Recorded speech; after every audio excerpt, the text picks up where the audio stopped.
Good evening and welcome along to NUFC Matters. It's Friday night and it is the three Amigos, and I nearly didn't make it in tonight, lads, because I had to come through Central Station, and there we go. All of those sacks of mail on their way to Steve Bruce, telling him what such a great job he's doing. Unbelievable, to be honest, to see all of those letters piled high in the station. But yeah, I've never known anything like it. Sorry, Steve. I'm just finishing this letter, mate. 2 minutes. I'll be with you. Honestly, fashion away, love, Mitch. Right. Okay. Now we. I'm not being funny, lads. Honestly, I mean, what a start of the weekend. Steve Bruce's press conferences. I mean, I don't know whether to laugh or cry, because it's obviously we're a football club which we love and we want to see it do well, but it's becoming a parody club, Mitch. Does he think we're stupid? I'm genuinely beginning to think that's what he thinks. I mean, I genuinely feel insulted by it all. If you listen to what the stuff he's come out with late, to tell us that because we played well-ish for 20 minutes against the Leeds side and still lost, God, that's somehow an improvement. It's somehow a good thing. I saw nothing other than a loss. That's not a good thing. Is it 2 draws and 11? Nah. He really is. He's starting to insult mine and everybody's intelligence. He really is. I mean, obviously, you'll see later on when we do Tweet of the Week that there has been an abundance, and we've had a sack full of bloody inboxes from people. I mean, you guys have chucked a few in, obviously, but there's been inboxes and DMs from people. This one should be Tweet of the Week. This one. We've been inundated. We'll look at that later on. Steve, I mean, we said he'd lost the plot a couple of weeks ago, but he's getting beyond a joke now, isn't he? Letters from fans, for God, who writes a letter? I know. Well, that was the first thing. Who writes the letter? I nearly rang the lads up at Forest Hall because I felt sorry for them. The lads at the Forest Hall depot there at the GPO building, because every time we go, it's closed, by the way, because every time we go. Now I know why. They're just inundated with letters. There's a constant stream, like up Station Road and onto Whitney Road and into Dorsley Park. It must be. It's like there must be like a baton change of posties as they're travelling along. Waving to each other. Well, yeah, another batch for Stevie.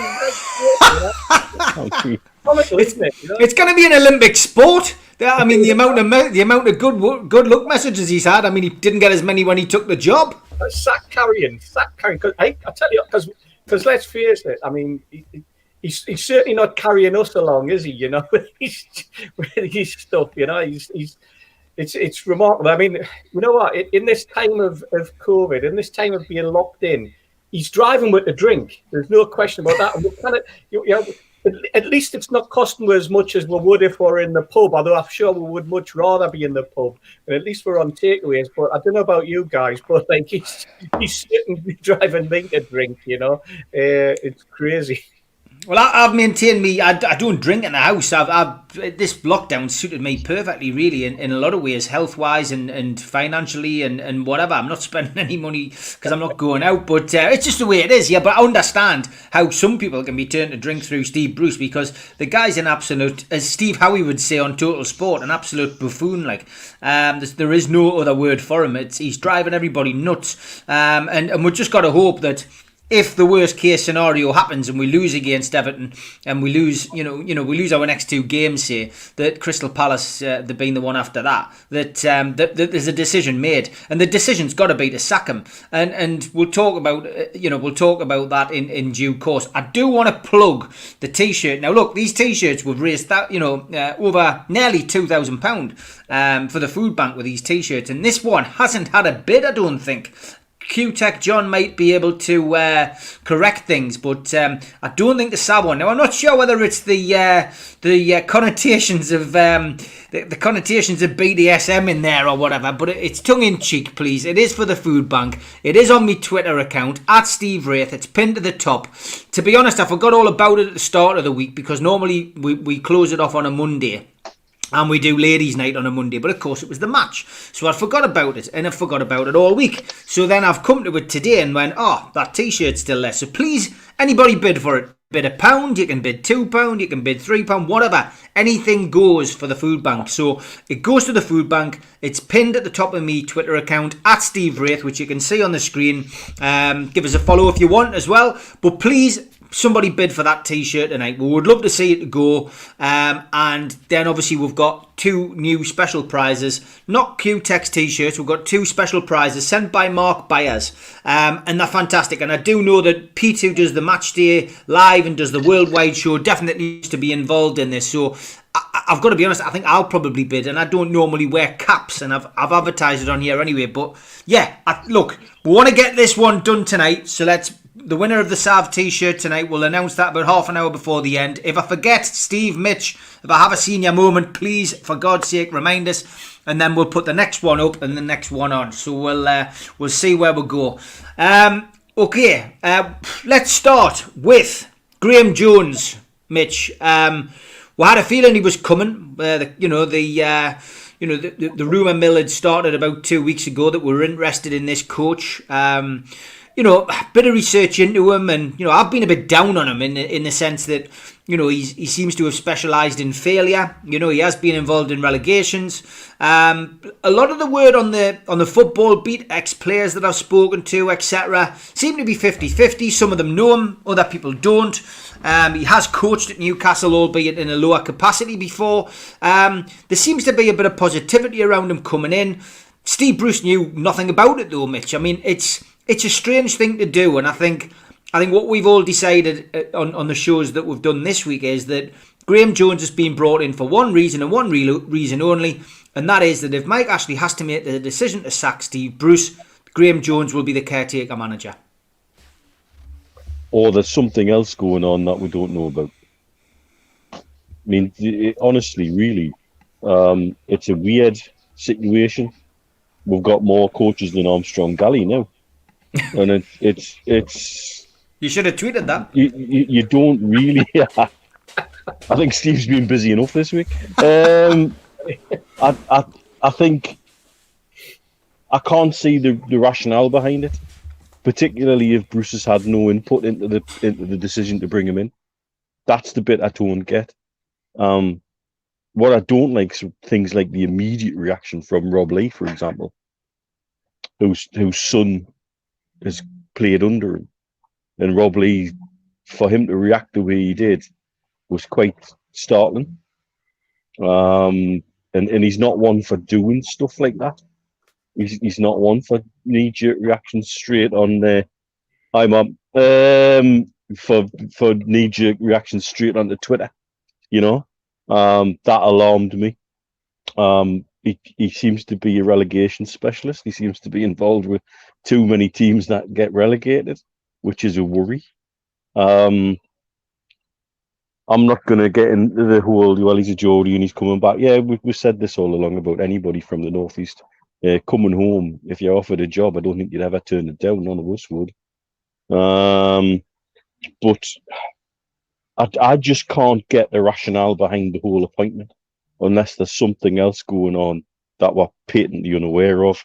And, excuse me, it's the age-old thought of what's going on in Mike Ashley's mind. And again, where's Lee Charnley in all of this? He just seems to have absolutely disappeared up his own jacksie. And there seems to be ever more, it feels like a rudderless ship, making random appointments and without Bruce's knowledge is weird. Just weird.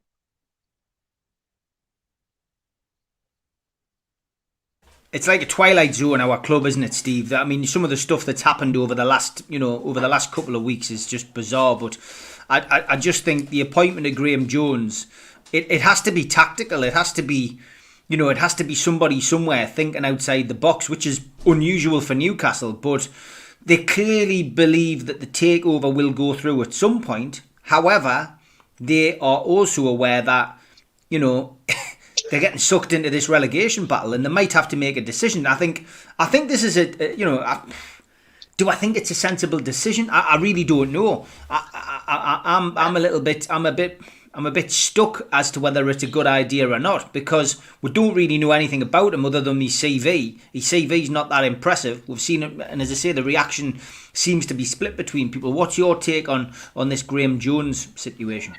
It's an interesting one. I mean, I know what Mitch is saying, and I can hear, you know, the old cliches that are going to be rolled out, or are being rolled out by the national press and the radio guys. You know, Ari the Geordie. You know, he has links with Northumberland FA. Only a few months ago, he was doing a video cap for coaches at youth level with Northumberland FA back in November. You can listen to it if you go on to YouTube. It's very interesting.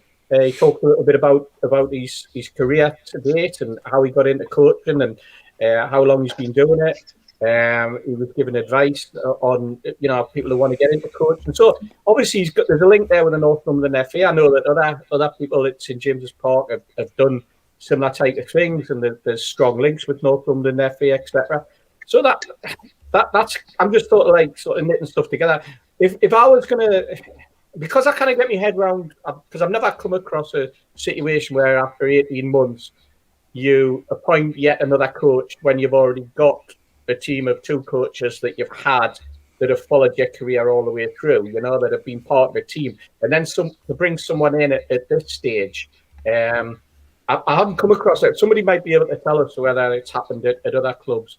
Usually it's somebody leaves and then somebody steps in lower down and somebody gets promoted, etc. But we hear all sorts of stories. I'm wondering whether somebody within the dressing room has had a word inside the club and said, look, you know, we're struggling here.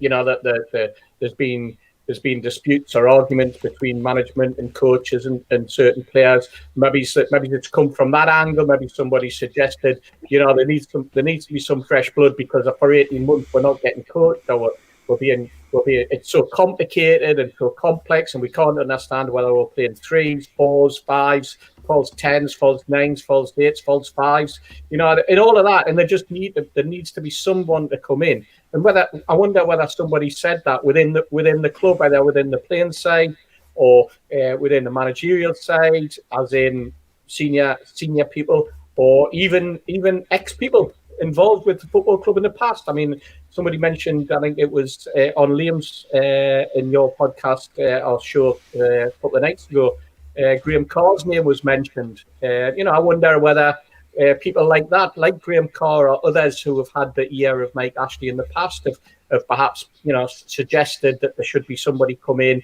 to settle down that dressing room, especially if there are players that are unsettled or feel as though they're not getting anywhere. Because let's face it, something needed to happen. It doesn't like we're going to get an influx of fresh blood into the squad itself. Something needs to happen. Something needs to change. The mindset needs to be altered within that changing room and within that dynamic. And after 11 games without a win, you need that change. It's certain to everybody who's looking at it, something new and fresh has got to happen. And if Graeme Jones coming in is that, if he can bring some fresh ideas, at the end of the day, well, us two and the other 52,000 out there, all we want is to remain in the Premier League, you know, get some wins under our belt, and as far as the takeover is concerned, let it ride through and see where it's going. But it's key that we're starting to get wins, you know, and if he can bring in some fresh ideas, fingers crossed. Yeah, I would agree. Just a little update. Q-Tech had bid £50 for the Sav t-shirt, but they've been outbid by Keith Patterson from NCSL. He has bid £100 for the t-shirt. So thank you very much, Keith. Thanks. That's at £100. Nice of him to do that. Some great text. Adam Telford says that Steve Bruce has written the letters himself, which wouldn't surprise us all at all. I find it bizarre that he's signing these letters as well. Mark also says letters from Darren Bent, Danny Mills, Paul Merson, Tim Sherwood, Jamie Redknapp, Gary Neville, Mark Hughes, Rio Ferdinand, Simon Jordan, and many more that I've missed off. So, yeah, I can. And Tom comes up with a wonderful suggestion, and it's simple but effective. He says, let's write him some letters and really tell him what NUFC fans think. Not insulting or nasty, just some plain home truths. So if you'd like to write to Steve Bruce, then the address is Steve Bruce, St James's Park, Strawberry Place, Newcastle upon Tyne, NE1 4ST. And like they used to say on Swap Shop, you can stick it on a postcard, or you can stick it on a sealed down envelope with a stamp on. Envelope. Or whatever it is, but I mean, maybe that suits him. I mean, he's that much of a dinosaur with everything else. He now thinks that bloody writing letters is the way forward. Dear me, God. Honestly, this really has tickled me. So that's the address. If you want to write it down, I'm sure you all know it. You might not know the postcode, which is bizarre, because you go there all the time. Sometimes you don't. But yeah, St James's Park, Strawberry Place, Newcastle upon Tyne, NE1 4ST. If you've got the time or the inclination, why don't you write to Steve Bruce this weekend? Do it. It'll only take you 10 minutes. I'm sure a lot of you will probably have, quite a bit to say. There'll be some of you just want to say, maybe a short little line or two. But look, whatever you want to say, you might want to give him some tactical input. God, he needs it. But whatever you want to do, drop him a line at St James's Park, Strawberry Place, Newcastle upon Tyne, NE1 4ST. And if you missed that, we'll be back up with that later on. It's crazy. A lot of people, leaf, Steve. Right on a cap. Well, yeah, I don't think they'd deliver that. Like, the stamp wouldn't stick on. The Graeme Carr thing, yeah, it did come up on the show the other night. I've spoken to a couple of people who I know in football, and it's not the case, I don't think. I think that was obviously, we said that, I can't remember, where the line came from. I think it was Keith. I've had it confirmed by more than one person that, it isn't Graeme Carr. And the Graeme Carr, since he left the club, hasn't spoken to him. So look, Mike Ashley will listen to people. I'm sure he still takes guidance. But I think the Graeme Carr thing, from my knowledge anyway, is wide of the mark. So it'll be interesting to see what happens with that as we move forward. I think the thing is with the games since we last spoke, we've had 2 games, lads, and you're going in against teams like Aston Villa and Leeds, and Newcastle should be picking up something, Mitch. It's not, from our perspective, it's difficult. It's difficult enough playing the top teams when you've had very little investment in the squad. So you need to pick up your points against those teams around you, and we're not doing that, and that's the big worry, isn't it? The biggest thing for me against Villa was the amount of second phase possession that we lost. And it was that critical box-to-box area. Between the 2 18-yard boxes, we were second best in every way, shape and form. And you can't expect to win a game playing like that. And going in against Leeds, who are, I speak to that I drink the most of the Dubai Whites most of the time in Dubai. And even they say they're there to be got at. They can't handle set pieces well. And so, to see us not do that against Leeds, to see us again look second best against the Leeds side that really, yes, they attack well, but they don't defend well.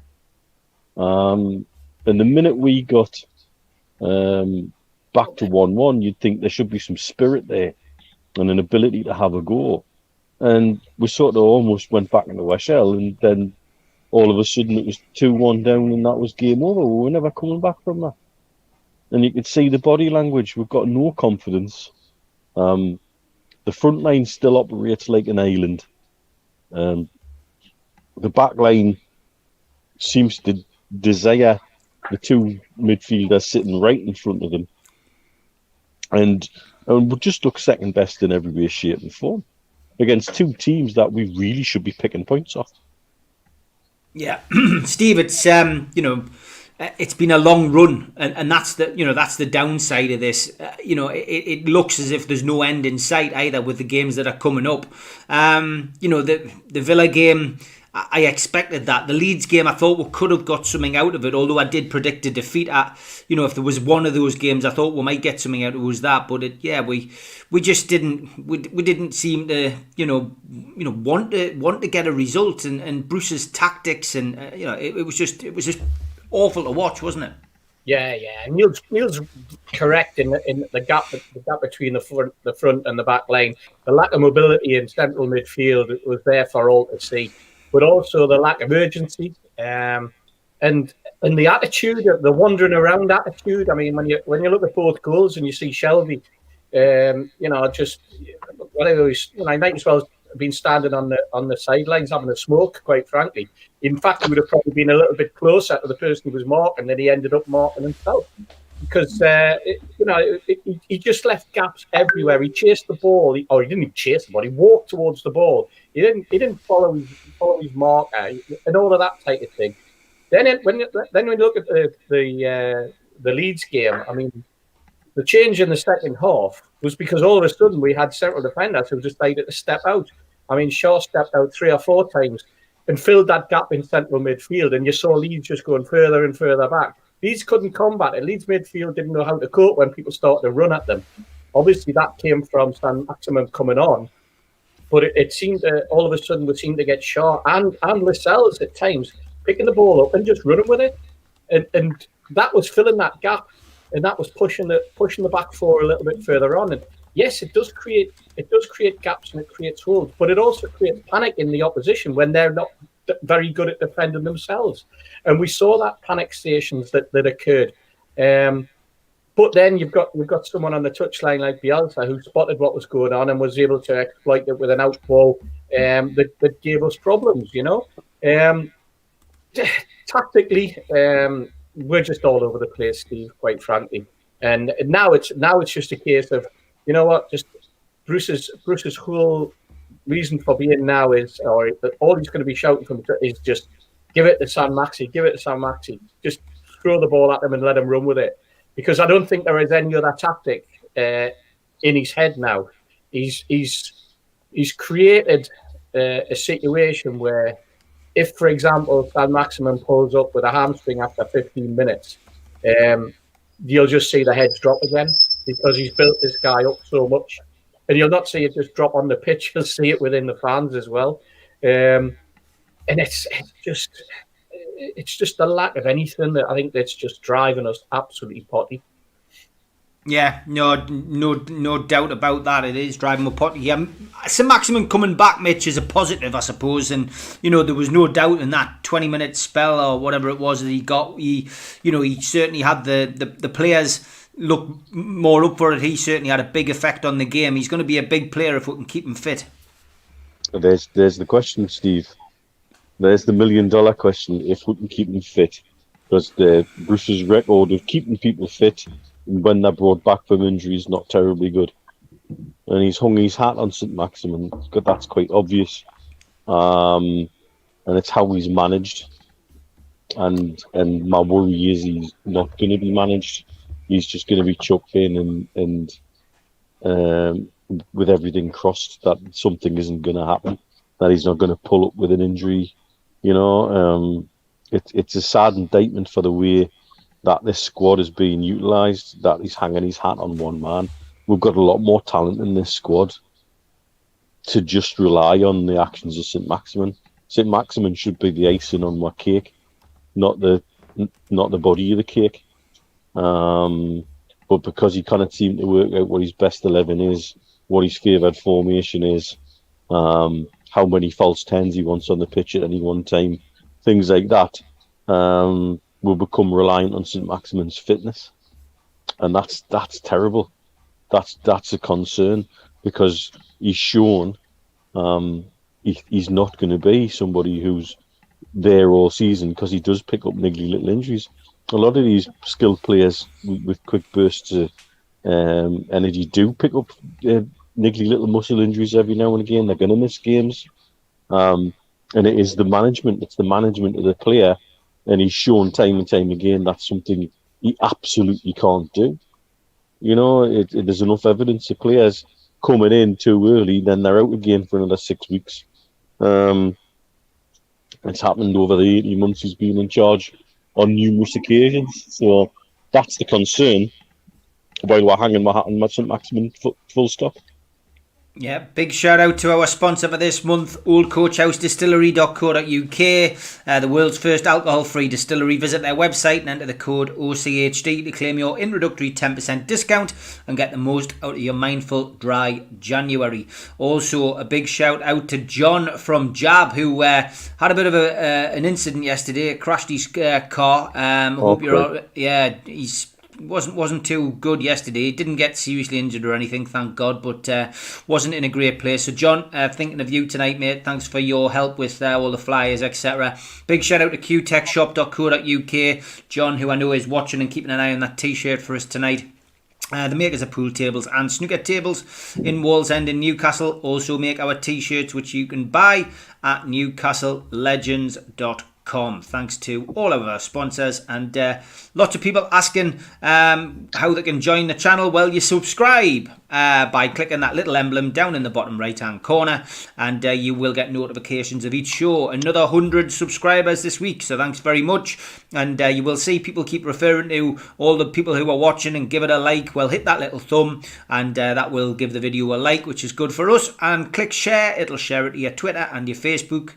Share it to like-minded fans and help build our community. 700 watching tonight, which is fantastic, so thanks very much for all your support. I thought it was interesting, Steve, the press ban this week. You know, that was something which we've seen before. We've seen previous managers do it. Why do you think Steve Bruce decided to do it? Because it's the media who make your break in many worlds when you're in the public eye. But to only give access to certain media and alienate, the written press, as he has done, it was a bit strange, that I felt. And I've spoken to a couple of journalists this week who've told us that they could see it coming. What was your take on that? I just don't get it when you want to cut off the air supply. You're cutting off the oxygen of getting your message out. You're cutting out the opportunity to interact with the media, with the written press. And let's face it, the written press are just as important as the TV and radio press are, especially in the Northeast. I mean, we sleep and drink football. We want to read about it. We want to talk about it. We want to listen. We want to watch TV programs about football and about Newcastle United. And for then decide. And I just couldn't understand, because I've never seen anything that would warrant a ban, if you like, or a refusal to speak to the written press. I haven't seen anything in the Journal. I haven't seen anything in the Chronicle. I haven't seen anything in the Mirror, the Mail. I've seen comment. I've seen, and most of it, if not all of it, has been warranted. And what I was hoping for, that you would, in that dialogue that they have with the written press, that there would be, that they're giving the manager an opportunity to explain his corner. And what he's done is he's cut off that oxygen supply. He's cut off his ability to be explained. So he's immediately created a problem for himself. I mean, I put on Twitter that the gloves will be off, because that's what happens, or that's what you're expecting to happen, and it didn't really. The written press, as I say, have been relatively fair on him. They've just written what they've seen, observed. And I think half the problem is that he's not meeting them face to face. I think that's a big mark, a black mark against the whole communication aspect. He's not meeting them face to face. He's not squaring up to them. He's not entering into a two-way dialogue with these guys, as he would have. He would have been sitting in a room for an hour, 45 minutes, whatever it happens to be. He would have had 4 or 5 questions from, whether it's Lee Ryder or Luke Edwards or George Colkin or Chris Woff, our friend Liam Kennedy. and so on. Simon Bird at the Mirror. These guys are steeped in Newcastle United. They're all supporters of Newcastle United as well, So, and they understand. They know what they're saying, and they know how to get the best out of the manager when they're asking questions, and they know what the fans are wanting for them to get out of him in terms of response. And they're very fair. They're given, that's their job isn't to shape it, but their job is to ask the questions and report what the manager's saying. And for the manager to not give them the opportunity to write what he's saying is silly. It's crazy, and it's an insult to the fans as much as an insult to the press. That's the way I looked at it. I want to hear you. I want to hear your views on how you thought the team performed. I want you to explain the formation. I want you to explain what went wrong and what you're going to do to put it right. But I'm getting the same thing week in, week out from him, and it's boring and mundane. So I need those searching questions from all of those reporters to get him to open up and to get him to freely say what is really going on and what's going on in his head, what his thought process is, what he's going to do to put it right. But instead, all he seems to have is, well, it was okay for 20 minutes, or we're a work in progress, or, all of that type of situation. And it's crazy. It's absolutely crazy to do what he did to the press. It's like cutting off your nose to spite your face, isn't it? To be perfectly honest. Yep. Yeah, I mean, what do you make of it, Mitch? Banning the press. It's not a full ban. It's just certain members, and it always ends in misery. That kind of thing, doesn't it? Absolute sign of weakness on the behalf of Bruce, unfortunately. It belies the position that he finds himself in. The vulnerability he shows by him going on attack against the wrong people. The written press won't forget this. They won't forget this, and once they start to turn, they'll crucify him with it. There's already enough of them have made negative comment about it publicly, and quite rightly so, in my opinion. Steve Bruce at the minute's getting a really easy ride. There's no fans in the ground. As if there was fans in the ground, by God, he would be getting it in the ear from the minute he stepped out the dugout into the technical area. His press conferences are controlled and measured, all done by Zoom. Certain questions at certain times. People can't ask follow-up questions in the way they normally would. It's quite sterile, quite unrealistic, and not like it normally is. Again, this written press will remember this. And as times change and as they get more astute at handling whatever the new ways press conferences are held on Zoom, for example,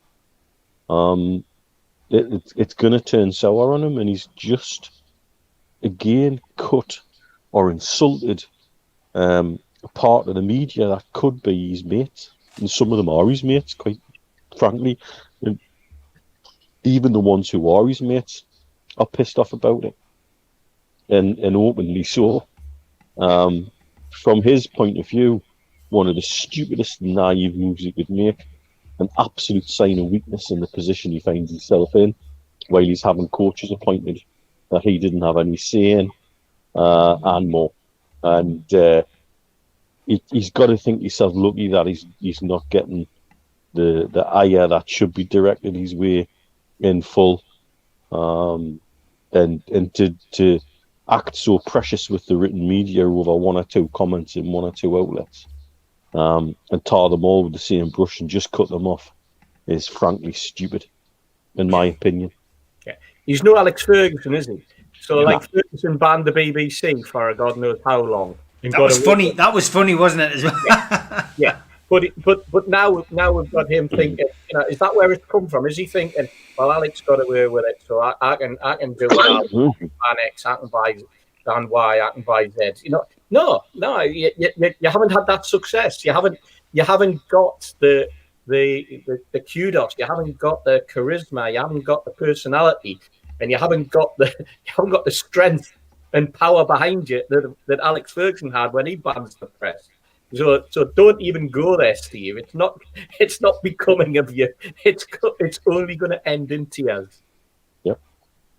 Yeah, no, of course it is. Let's talk about Rafa.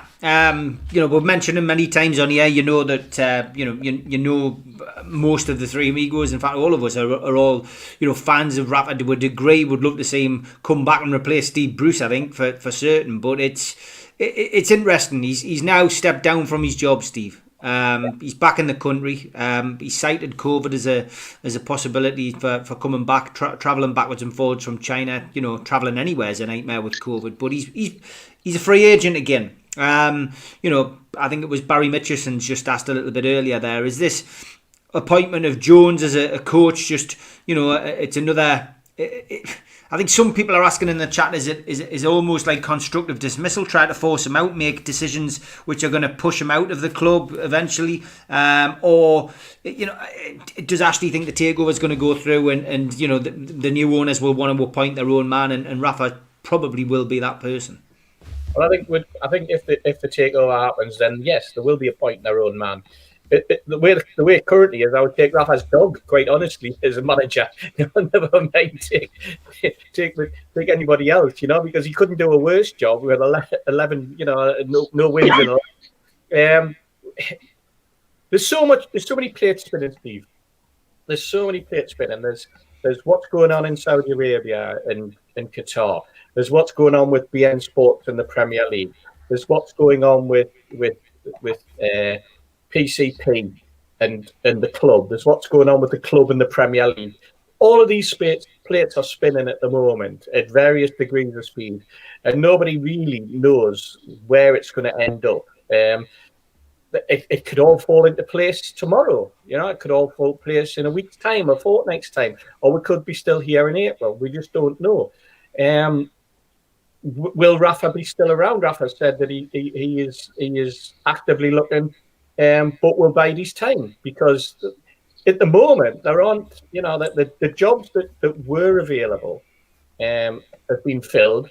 They're only being filled. The only jobs that are being filled are jobs like, say, West Bromwich Albion, where the clubs are desperate to steal and they're appointing a manager. People thought that, there was no way that the Chelsea job would go to Rafa.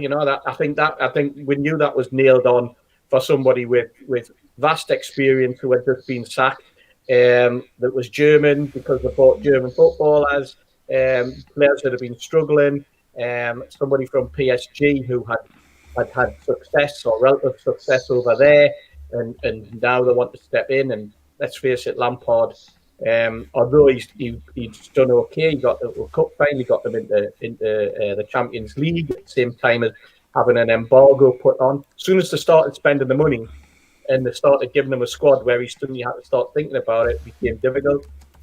Other jobs that would crop up, where would they be? Would it be Fulham? There's been a bit of a resurgence at Fulham lately. We already said West Brom. One of the jobs that people thought was perhaps David Moyes at West Ham. They've spent money. Moyes is doing very, very well down there at the moment. So there's another job that kind of is no longer available or wouldn't be available. Ancelotti, he went to Everton. Rafa would never go to Everton. Ancelotti is doing great there, and so it rolls through. And so Rafa's just sitting there biding his time and waiting. Is he waiting for the Newcastle job? He's waiting for the takeover. You know what, Steve? How long's a bit of string?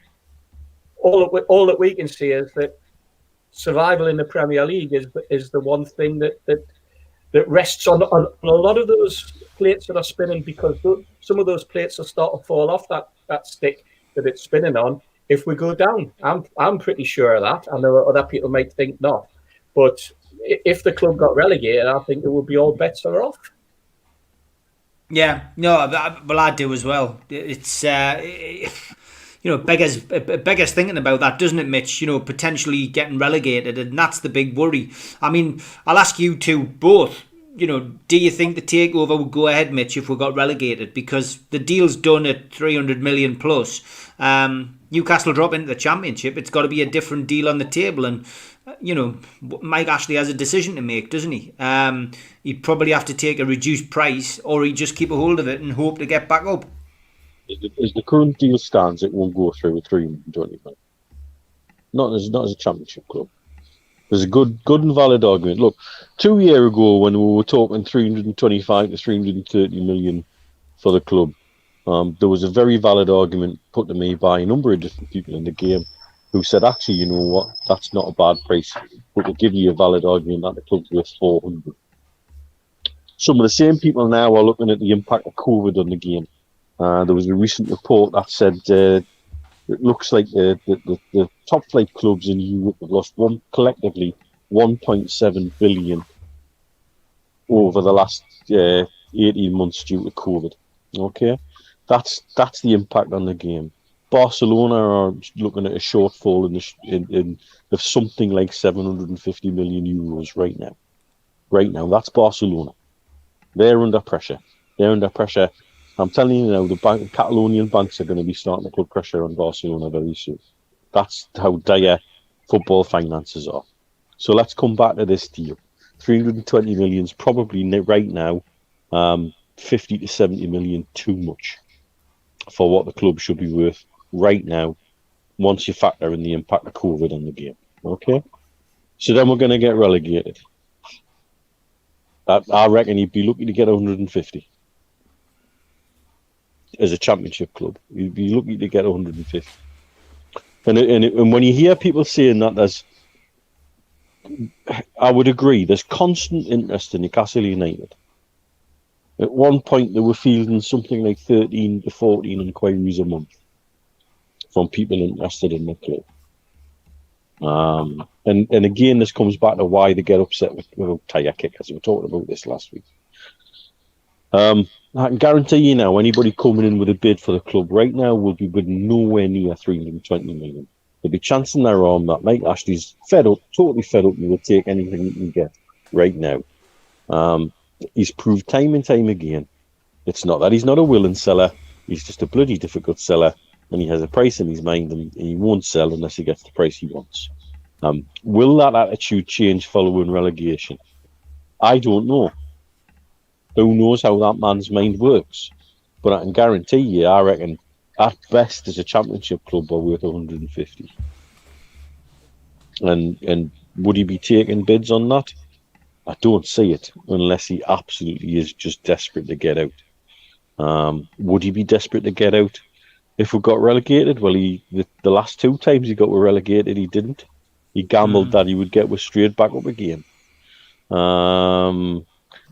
I wouldn't put it past him to gamble that again, and for him to have this misplaced confidence. Well, I've done it twice, I'll do it a third time. So it's very difficult to judge where he's at on that.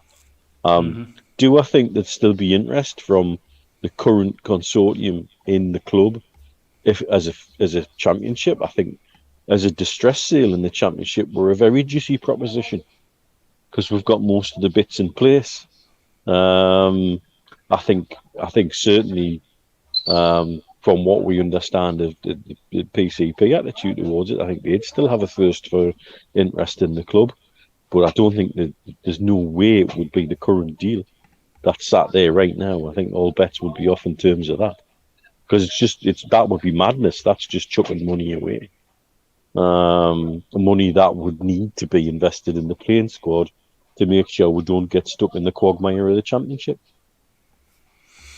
Yeah, just a quick message to Mike Gent, who I know is watching tonight. He did jump on one of the 5-minute rants. He's a regular viewer. He contributes to the chat. He says he's been hit with COVID. So get well soon, Mike. I know you're watching tonight.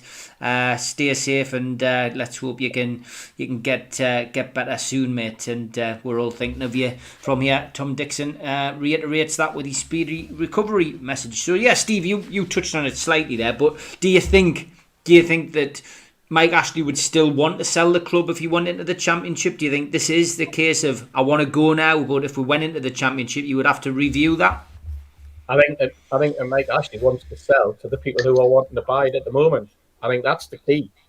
The question then is the people who are wanting to buy it still interested in it? You know, would the public investment fund of Saudi Arabia still be interested in buying a championship club? The other thing that we've got to remember is that we've got a squad with an awful lot of players in it who are going to be out of contract. So if you went down, there would just be a cascade of players out of that door, most of whom would have to be replaced. And you know what? If Ashley decided that he wanted to sell and he still wanted to sell, but he wasn't prepared to do the deed to get us back into the Premiership at the first time of asking, we haven't got any youngsters to come through. You know, other than Elliot Anderson, I can't see any of the under-23s or any of the juniors that look like they're pulling up trees that would be able to get us out of the Championship. But I can see a catalogue of players just walking away because their contracts are up. Does the current squad have, if any of them stayed, does it have the fight in them from what we've seen over the last 11 games to get you out of the Championship? No, it doesn't. They haven't even got the fight to keep you in the Premiership from what we're seeing, never mind get you out of the Championship. These are all massive, massive concerns. And I think when I talked about those plates spinning, these are the things that are spinning in the head of Mike Ashley and the board. And let's face it, and plenty of people have put it up so far. The next two games are vital. You know, Everton tomorrow night, and then Crystal Palace midweek. Especially the Crystal Palace game, who's another team there or thereabouts alongside you that you're desperately needing to take points off, because it's a gap, you know, that suddenly gets created, and you don't want to be in a situation where you're sitting in fourth, you're completely adrift from the teams above you, and you're hanging around worrying about the results that the teams below you are getting. I mean, how many Newcastle fans during the week were sitting watching the Man United game thinking, if only Sheffield United could get a win, and we're actually cheering on Sheffield United, and then spent the last 10 minutes going, come on, ref, blow the whistle. It was exactly the same with the Burnley result. You know, come on, blow that whistle. When it's January, it's the end of January, the 29th of January today, and we're looking at other clubs' results. Yeah. That's how bad we're getting. Yeah. That's the mindset that he's got the fans into. We're looking at other teams' results. Usually this is April time when you're doing that, you know, where you're looking at the 6 points. How many 6-pointers have you two lads been involved in or watched? Yeah. In December and January? It's just unheard of, man. It's unheard of. But that's the pressure, isn't it? It's the double-edged sword, isn't it? I saw something this week that since we last won a game, Burnley have picked up 11 points on them. Yeah, that's right. That's huge. And that's why we're doing it. We're looking at that thinking, and we're looking at our fixture lists thinking, where are we going to pick some points up from?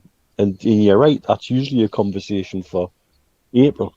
It's not a conversation for the end of Jan. Easter weekend's usually the pivotal weekend where everybody looks, because you get that glut of fixtures, and you know, that's like your make and break, isn't it? But football's changed a lot these days, and we don't really have that anymore, especially with COVID. It's even more different. But yeah, interesting stuff. Lots of messages in. I've got Kipper McFish has found 2 people who've written letters. I did put a thing out on Twitter asking for people to come forward if they'd actually written a letter to Steve Bruce, because as you know, Steve gets sackfuls of mail these days from fans telling him he's doing a great job. There's one of the guys. And there's another guy who's written a letter. They look familiar. Kind of quite place it. People are starting to really copy John from Jab as well with his with the flyers that he does. Everybody knows that John does our flyers. He deliberately makes us look as daft as possible. Although there is sometimes a good week. I mean, there was last week. Didn't look too bad. But there has been some horrendous ones. The quiz, of course. The competition that we do, of course. Well, you know, Steve's put a few pounds on that one. But yeah, John from Jab and John from QTech both enjoy mocking us up and making us look funny. This one is on Paul Oxley's timeline. No, this is it. He's got you looking like Steve Bruce and you like Mike Ashley. Says that's going to be next week. This one, I forget who this is, but I love this one. Yeah. There's me with me lockdown. There's me with me lockdown body. Steve, you don't look too chuffed, and Mitch is having a proper love-in with Steve Hasty there. But yeah, bit of a blue rinse there as well, Steve. You look like Phyllis from Coronation Street from years ago. You used to get in the Rovers, but fascinating stuff anyway. I'll keep them coming in. People sending stuff online, etc. And we're going to have to do tweet of the month a little bit early. Normally we'd do it at 6:30, but because we've had that many tweets of the month, it's probably going to take. It's going to take up a little bit longer than we thought. So here we go. Tweet of the week.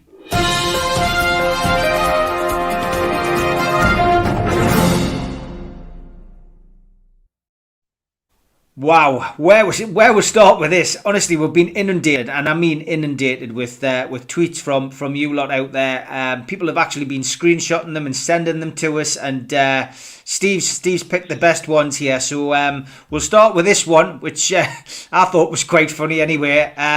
Susie Dent, of course, her of Countdown fame, had tweeted, and this is just the way that it had finished on someone's timeline. Word of the day is arsehole, a 19th century verb meaning to make no progress whatsoever on a job in hand, literally to shuffle backwards. And then underneath was Steve Bruce, which is, it's just the way that it fell on the timeline. But I thought that was quite funny.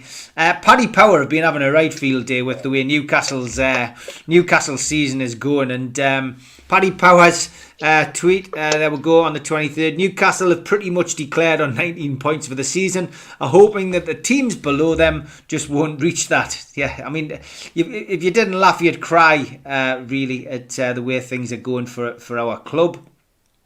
Ian Mearns, Steve sent us this during the week. Can we get a manager on loan? He said when the Chronicle had posted Bruce is hopeful of a possible loan deal in the final week of the January transfer window. So yes, thanks to Ian, a regular on the show. Simon Bird, another one. Steve Bruce has concluded his press conference and took no questions from the written media. Video call cut off after just 4 reporters from TV asked questions. First time in 20 years that's happened. Piss poor from club and Bruce.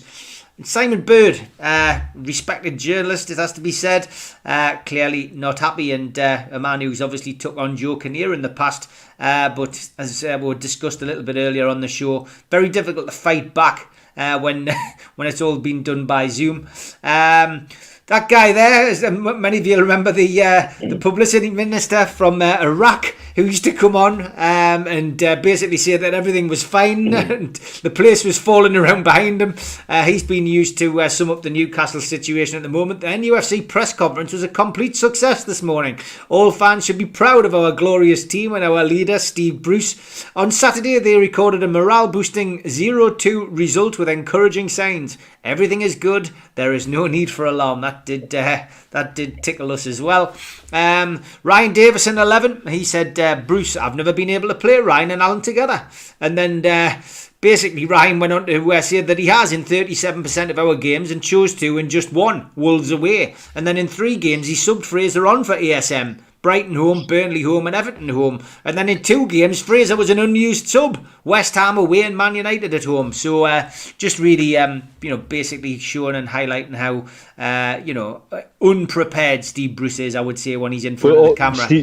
Steve, that also shows, though, as a manager, you can't bullshit your way through things now. We've got stats so instantly and readily available, and our fan base are bloody good at using them and utilising them. Because half of them play bloody Football Manager night and day, and they'll trot stuff out, and you come out with something that's crap, that's absolutely factually incorrect, you'll be hammered straight away, and he doesn't seem to get that. No, he doesn't seem to get it. Well, his son's on Twitter, as we know. Alex Bruce is on Twitter, but he clearly doesn't inform his dad, how daft he is at times with some of the stuff that he comes out with. But this one again tickled us as well. Chelsea are delighted to confirm the appointment of Steve Bruce as Chelsea's head coach. He'll leave his position as head of coach of Newcastle United with immediate effect. #welcome Steve. That did trick a few people. It always makes me laugh how many people actually see some of these and believe that it's true, like the fake Sky Sports News ones, etc. They'll retweet them, and then they realise what they've done. Paddy Power, again, they got 2 in this week based on their improved performance in the second half. You'd have to think that Newcastle are only 10 new players and a new manager away from being decent side. Oh God, honestly. Now this one, it's obviously apologies for the smallness of it, but it was quite a good one, and I think it was Diane Revieres, I think it was. My eyesight's not that good. Like Narnia, it's always winter but never Christmas for Toon fans. Good way of describing Newcastle United's current plight. And Al-Walid from the worldwide squad and the Matchday Live squad, he did this. Now he ordered his BN Sports Pack, be out Q box, and there is our good friend Al-Walid with a picture of who's that, lads? Can you make it out? It looks like Ben Jacobs to me. I don't know about you. Yeah, Ben Jacobs. So we had some fun with that, didn't we, when we saw that? Al-Walid got that out there and people were jumping all over it. And that is our tweet of the week, ladies and gentlemen. We loved that. The fact that Al-Walid had ordered it. Of course, he is living in the Kingdom of Saudi Arabia. And he did tweet him, and there was a little bit of banter went on between him and everybody else. But well done, Al-Walid. You've got the tweet of the week this week, mate.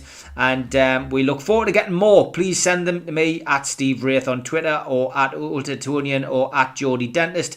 We'll love getting them, and we'll pick out the best ones and show them next week.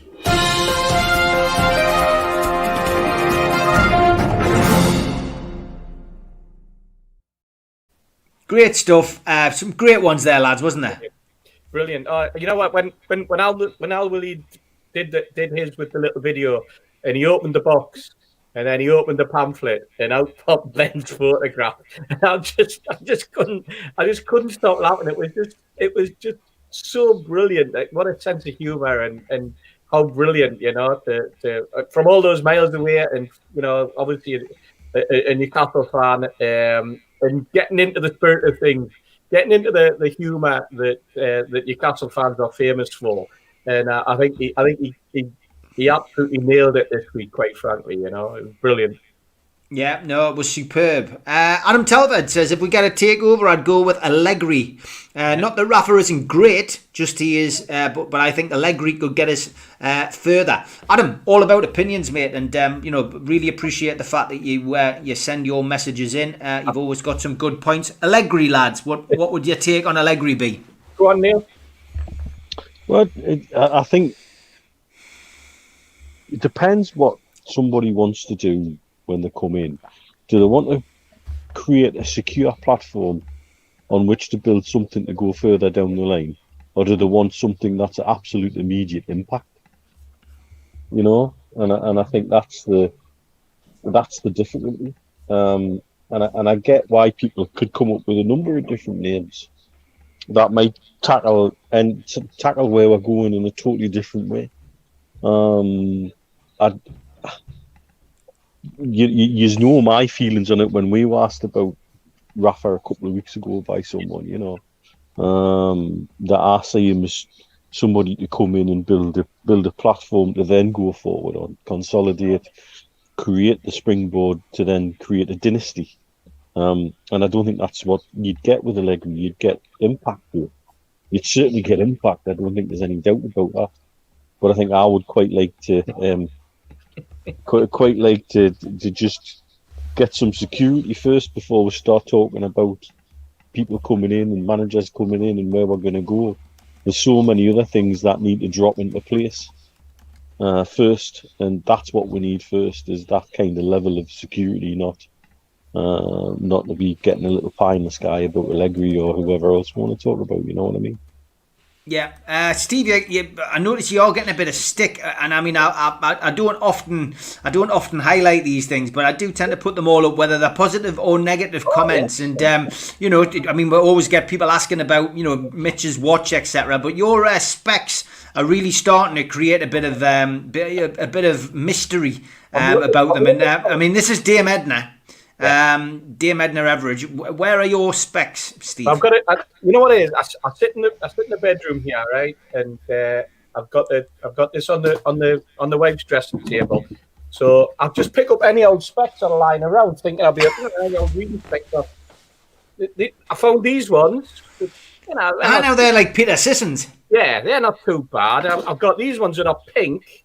I found these lying around, so they're not too bad. But there's a pair knocking around with diamonds on and all sorts. This is your $1.99 Primark game, isn't it? That's what this is all about. Then I found these ones. Maybe people think these ones are all right. Are they okay? No, they look like deep sea divers or something. What the hell are they? I think they're safety. What are they? I think they're safety glasses. I don't know what she's got these for, but I found these. I think I've left them in my pocket when I've come home from work one day. God, I don't even know what they are. They're like Joe 90. Well, they're specs. I think I think. I don't. Hang on. Oh, that's what it is. They're a reading ones, man. I've sussed it. Oh my God, that's like down the mine or something. What? I wear contact lenses, so I very rarely need specs. But as you kind of get the opticians, and as you kind of like sort of move around, you're thinking, right, well, as the night gets on, you just pick a spare pair of reading glasses up. You want to read something close, Well, where's them Dame Edna ones gone? Because that's the ones that have caused. I think she's wearing them herself downstairs, actually. Right, okay. Well, there we go. That solves the mystery. That solves the mystery of Steve Hasty's glasses, anyway. Lots of comments coming in. Chris Marshall, the takeover might happen if we get relegated, as the current value Mike Ashley is wanting is far too much. That would suit the new owners buying the club on the cheap, which is a good point. Esquinin says there seems to be a switch in the media, finally saying Bruce's time is up. If you get a chance, lad, look at TalkSport's Adrian Durham's rant about how Bruce is. Great show as always. Thanks very much. Yeah, there is a change, Mitch, in the media. There's definitely been a little bit of a swing. It's took some time, mine, but I think finally they're realising what we've been complaining about. Well, I think a lot of the guys who... Adrian Durham's an interesting one because he usually likes to get a bit controversial. But he is actually somebody who I think can see what's genuinely going on.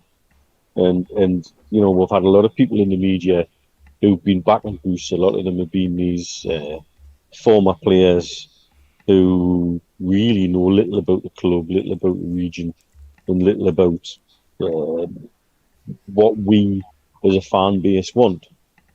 Those who are sort of more calm and level-headed are now starting to say, hang on a minute. We've got to look at the whole situation in terms of we were being told by certain sections of the media earlier in the season we should be happy because you've got to look at the results. Now, if you want to apply the same principle, look at the results. And the results are now just don't lie. And this is what we were saying earlier in the season was coming, that the luck would run out eventually. That eventually that's where it would come and bite you on the backside, and now it is. And I think you can't hide behind the results now. You can't turn around to the fan base and say that we should be happy because the results don't lie. And I think that's what's seeding the change from certain areas of the media, because they're looking at the results, they're looking at the statistics, they're looking at the way we're playing, they're looking at the things like, possession statistics and the chances that we're not making and the goals we're not scoring from open play. And you can't dress that up any other way than terrible, really.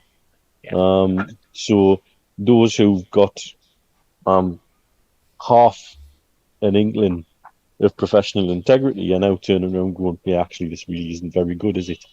And I think they can't, there's nothing they can use to hide behind to try and spin it the other way and get Newcastle fans wound up. Particularly somebody like Adrian Durham on TalkSport, they live for clickbait, they live for a reaction. And he can't get a reaction, so now he's got to get on board with the fans to get we're joining in, to get the reaction to the stories, because actually you can't dress it up any other way. Yeah, absolutely. You know what, Mitch? There's a program on Radio 5 that Colin Murray runs called Fighting Talk. And I mean, it was actually a bit fun, bit comedy. But they always had this thing at the end where when there was like the last two competitors in it, and he had to make a decision on who was the one of the week, and he had this thing called Defend the Indefensible. Yes. That's where the press are now. The media who have been standing alongside Steve Bruce have suddenly found that they're defending the indefensible. Newcastle fans have caught them out. Newcastle fans, with their cleverness, their education, their knowledge of football, and their knowledge of what they're watching, have caught them out. They've caught them cold. We've called them out, and we're showing them for what they are. And now they're having to fall behind us. They're having to realise that, you know what, the fans were right all along. You know, we saw weeks and weeks and weeks ago what was happening, and they were adamant that we were wrong. You know what? They have spent their entire time defending the indefensible, and now they're having to eat that massive, massive plate of humble pie, and they're doing it because they've got no other option but do it, because otherwise they would look fools. Yeah. 100%. I would agree. People asking about Amanda Staveley's court case, and it's something which I've been asked a few times, and it's one of them because the messages come thick and fast on some of these shows. We do miss them sometimes. We should hear something about that this year. I mean, it concluded the case, so I think it just takes time for a verdict to develop, and we'll just wait and see what happens with that. But Amanda and PCP win that, they will they'll be very happy and obviously be a lot richer. So we'll wait to see what happens with that with interest. Mitch, there's one for you, I suppose, and Mitch and Steve as well. Thoughts on Ben Jacobs' summary of the GAC position on the BN issue? Mitch, you first. Ben's very good at putting himself in a position where he looks like he knows more than he does. I'm not questioning that he does have contacts, and I'm not questioning the way he goes about things. But I think he's also, you've also always got to remember with Ben, there are certain things that come with him. And I'll refer people to the podcast he did with Andy Musgrove at Chronicle that had to be pulled because it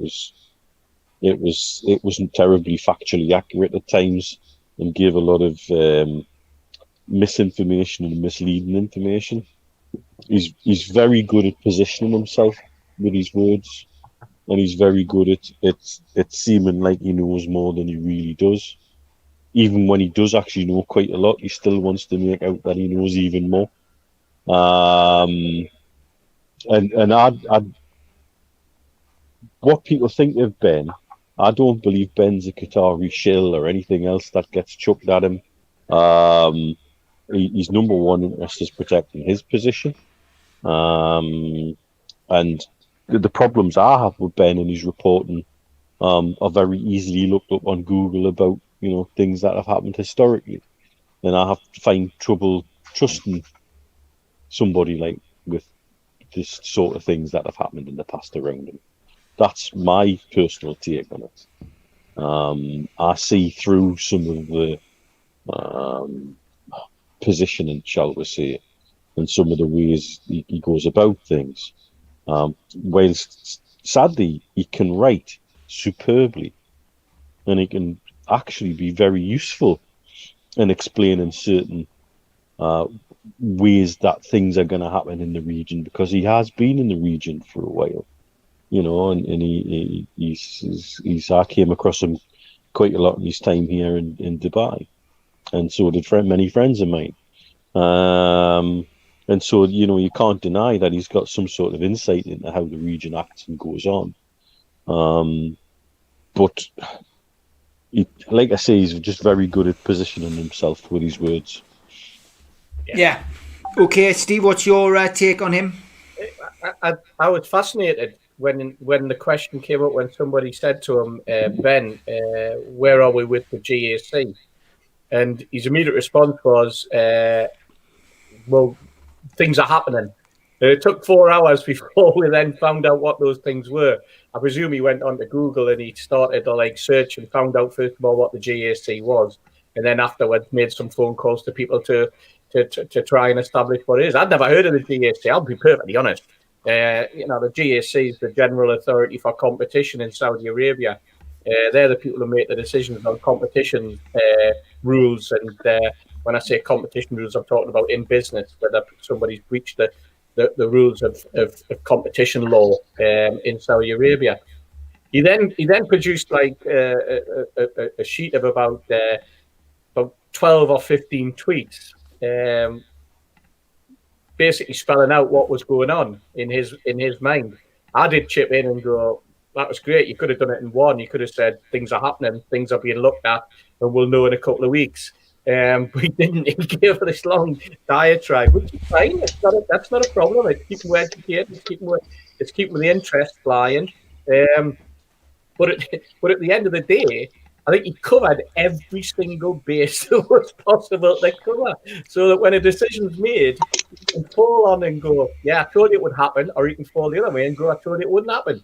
And it's an art. That's why you go to Oxford University and you study for 3 or 4 years, and then get involved in the media to be able to write and be able to extrapolate information and put information out there in a certain skill, in a certain way. We've got some brilliant writers in among our fan base who can do exactly the same. We've got wordsmiths coming out of where he is in the Newcastle fans base. But I just found it like sort of, why say in 15 tweets what you can say in one? It's something's going on, something's happening. It'll be a few weeks' time. I've spoken to somebody and they said, yeah, they're looking at the BN Sports license, and a decision will be made shortly on whether or not they're coming back. That was it. But that's the way I would have done it. But Ben has a different way of wanting to keep everybody informed of every single side, of every single fraction of every single possibility of how this deal's going to spin out. Hey, great, it certainly got fans interested, didn't it? Oh, it did. Yeah, there's no doubt about that at all. Just want to come to this photograph. Tom Dixon, regular in the chat.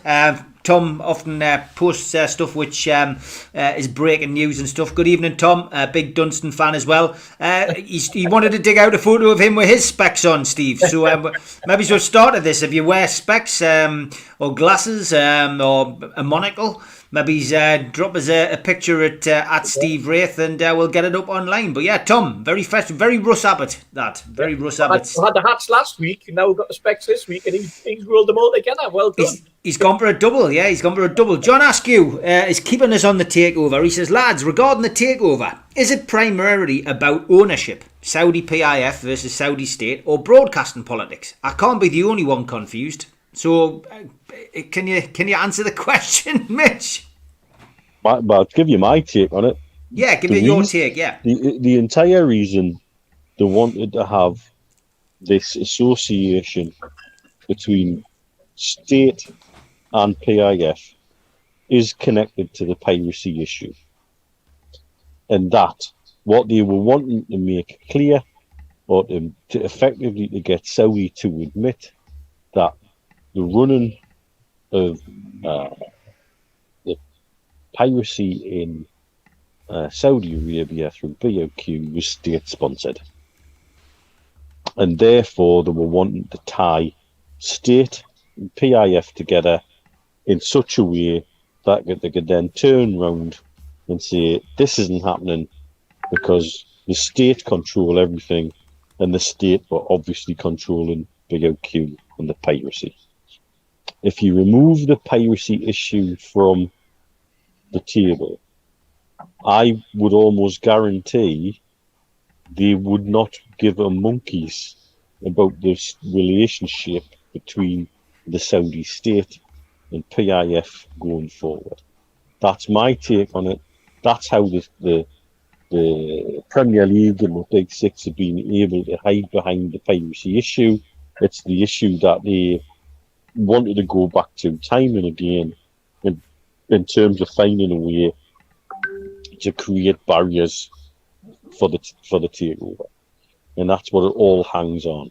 So if piracy is removed as an issue, i.e. beIN Sports is widely and freely available across the entire country of Saudi Arabia, and therefore,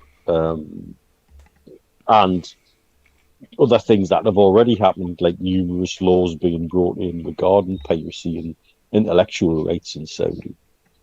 It removes the separation of state and PIF from the entire picture. I don't think they'd be interested in it anymore.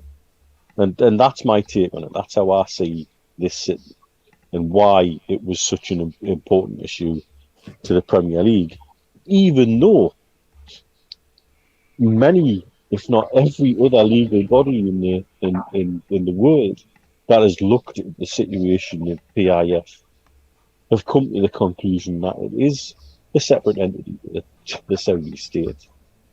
The Premier League have taken a very different stance on it to suit. Now, that for me is a potential weakness going forward, looking at what the arbitration side of things is going to look at.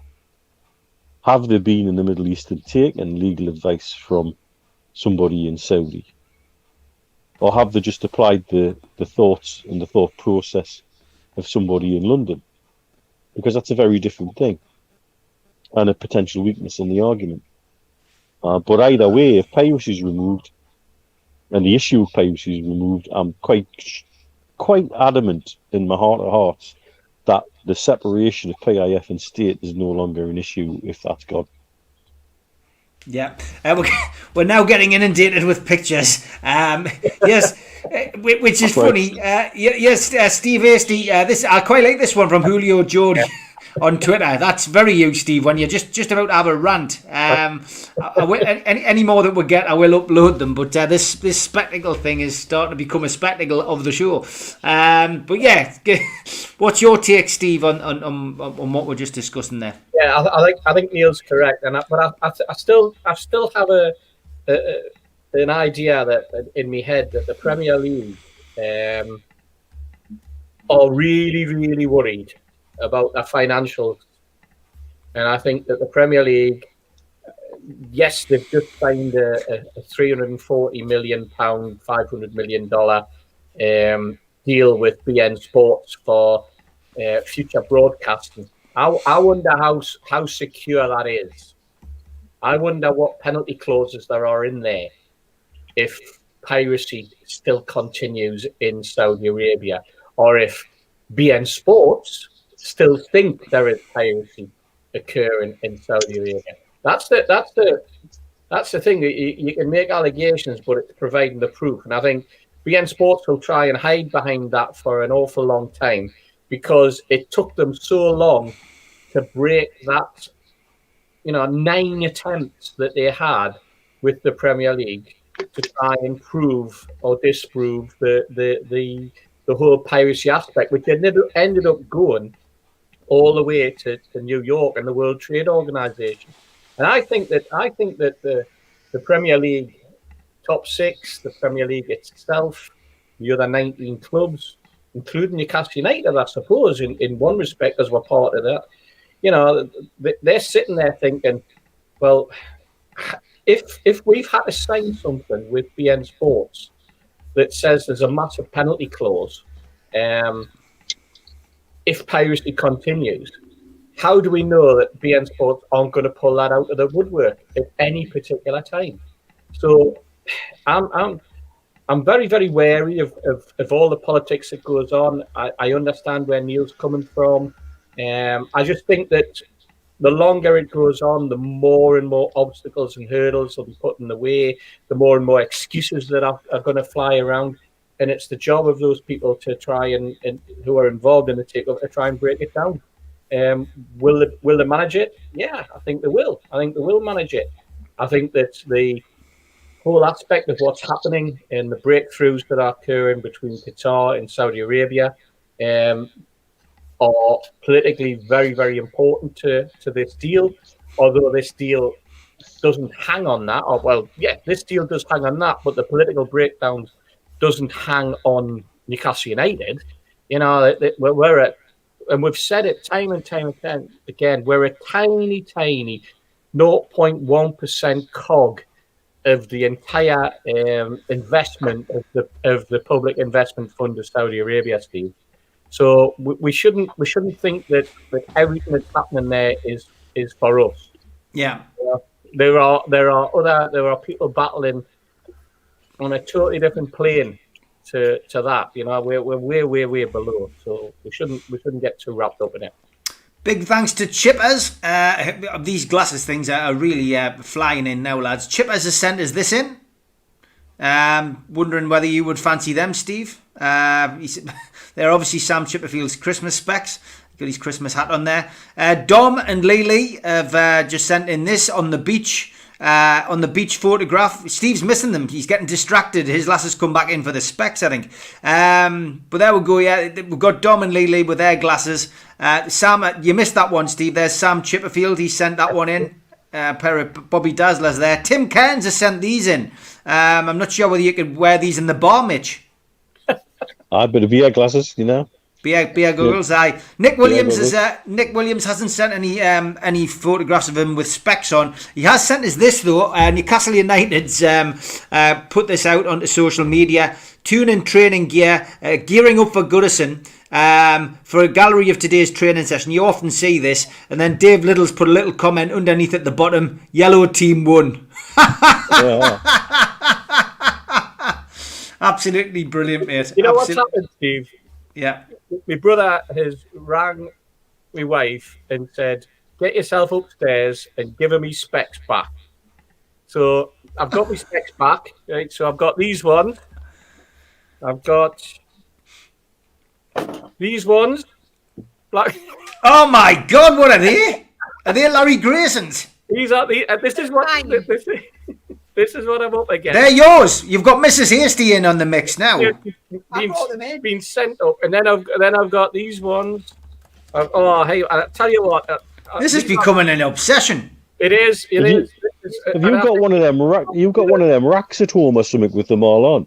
I've got as many pairs of reading specs as you've got watches, I think, Mitch. Now those Bobby Dazzlers that you had on before, which had like the pattern around them, Steve, can you dig them back out? The black and white spotty ones. Aye. Those ones. Right, keep them on. Right. There's Larry Grayson, look. There you go. Larry Grayson, it's a similar thing. Spotted things. Yeah, that isn't a picture that I've got, by the way. Love Larry. Dear me, I've just found that on the internet.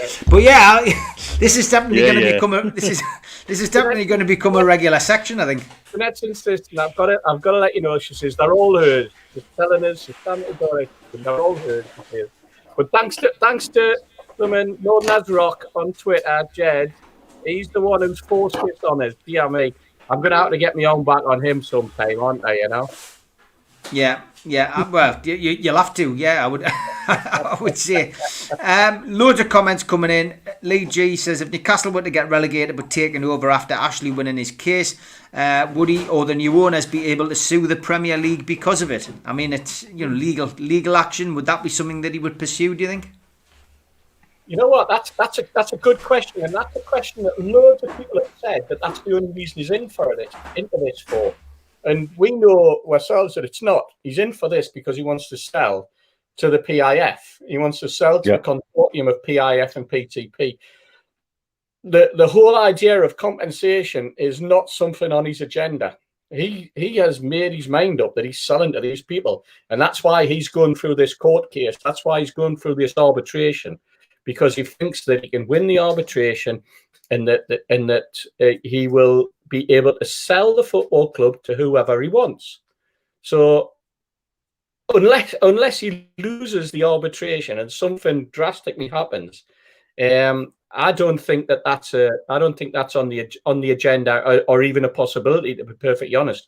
Because I think I remember reading about FIFA and UEFA, and in particular FIFA, and I'm sure there were rules that said that you could not sue as a football club a governing body, that that you could go into an arbitration with them, and Premier League rules allow for arbitration and for that legal process to happen. But I don't think you can sue them for losses. I may be wrong, but I remember reading up about FIFA a number of years ago about that. And there was also rules about governance, government input into football and into the running of football associations and government input into it, which had happened in Africa and it happened in South America before, and countries at that level have been banned from football when there's been government interventions or government control over what goes on in football. So there are some very, very strange, archaic, and interesting caveats within the rules of the game or in the governance of football that need to be to really be looked at. I can remember, and I'm sure Neil can remember. Well, maybe he can't. The likes of El Salvador and people like that who went to war for the World Cup because over of a World Cup result. Yeah. Then politically, that gave FIFA a massive big headache when I think it was El Salvador and Honduras. Just over one particular game, and that I remember the aggro that was caused then. I know that there's been situations in Africa tied into the African Cup of Nations where countries have been thrown out because they've threatened to. Their governments have threatened to get involved, and they've said, "No, if you've got like the Prime Minister who's also running your football association, then you're out of the game. You're out of that." Yeah. I'm sure that in football governance and in football rules, you cannot do that type of thing, But hey, who knows? Law is a strange thing, isn't it? It's amazing what you can. What you can drive a coach and horses through these days, when it comes to the law, because everything's open to interpretation. So. Yeah, of course it is. Paul Gray says, does Steve Hasty live in Vision Express? We mate with Specsavers, you lived in Brightmoor. Joe Walker sent this photograph in. He says that's his current mood. That is him wearing his specs. Thanks for that, Joe. And Wayne has sent us this. He says, does Steve play the piano? No, you don't. So that answers. But that's about it. ACAS, we did talk about this a little bit earlier, but yeah, do we think it's totally dependent on Premiership status? I think the gist of it was no, we probably don't.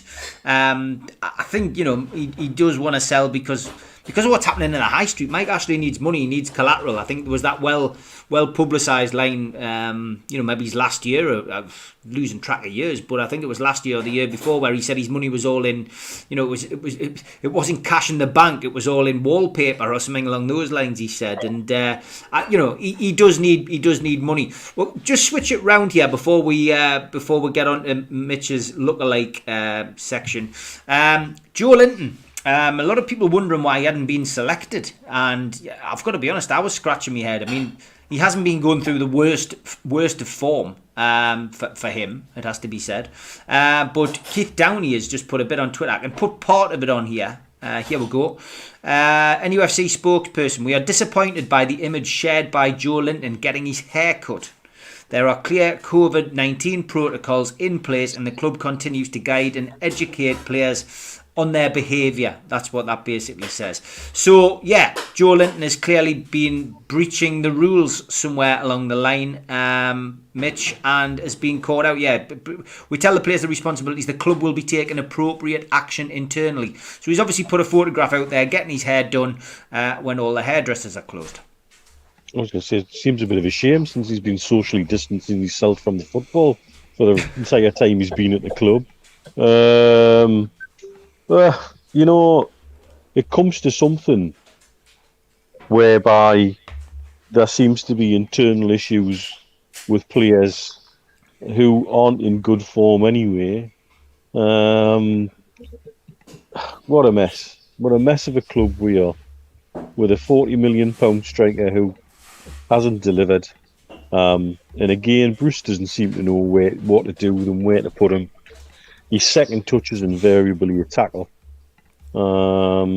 which doesn't really bode well for the way the midfield's playing at the minute anyway.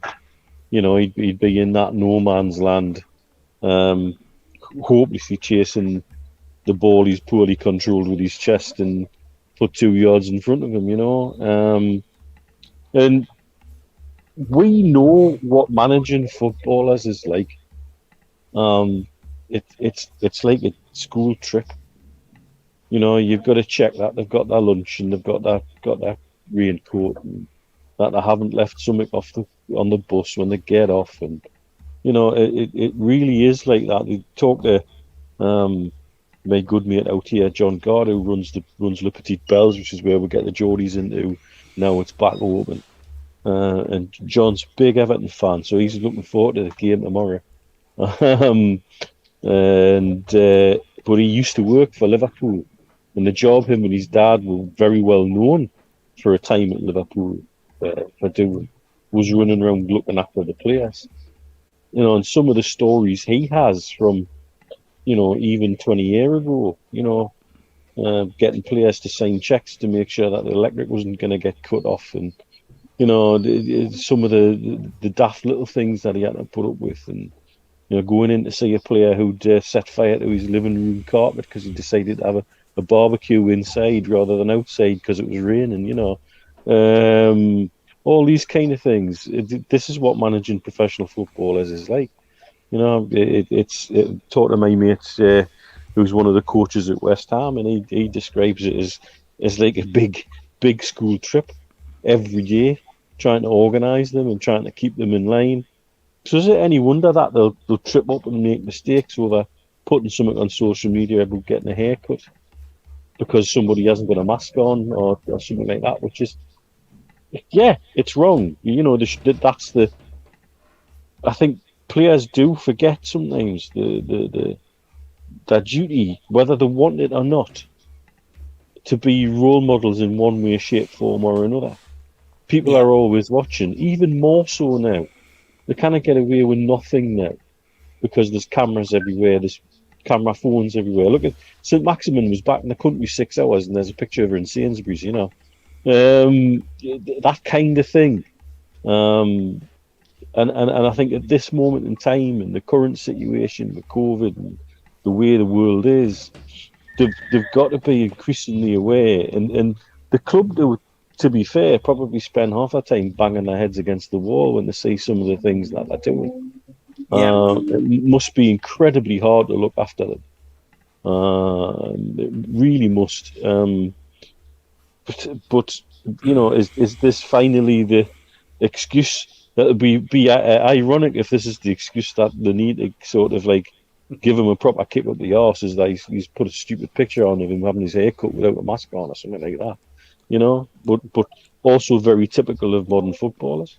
You know what, Mitch? If he was the only one in the Premier League that had been caught out having his hair cut, I could understand it, because we would know straight away that he was the only one, because the Premier League match of the day would look like a throwback to the 1970s. Would have Tony Curry's and Rodney Marsh's and Stanley Bowles haircuts, and even Chrissy Waddle haircuts from the 1990s would be all over the Premier League. But they're not. So we know for a fact that he's not the only one. And we've said it before, and we'll say it again. They didn't all get married or live with girls who have done salon skills. We're not going to fall for that one either, you know. So somebody's muckraking, somebody's decided they're going to have a pop, and the lads had a haircut, and now it's turned into that. I've heard stories about other players in that squad who have done far worse than getting a haircut, quite frankly.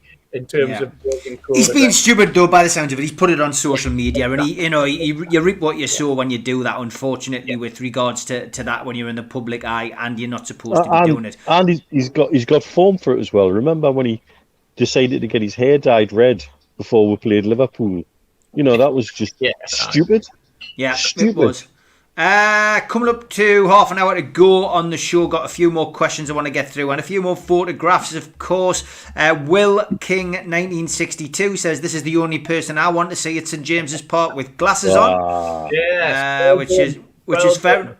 Chipper's on a run. He says, is this Steve Hasty in glasses? Could be. Mark Byers, he sent us this.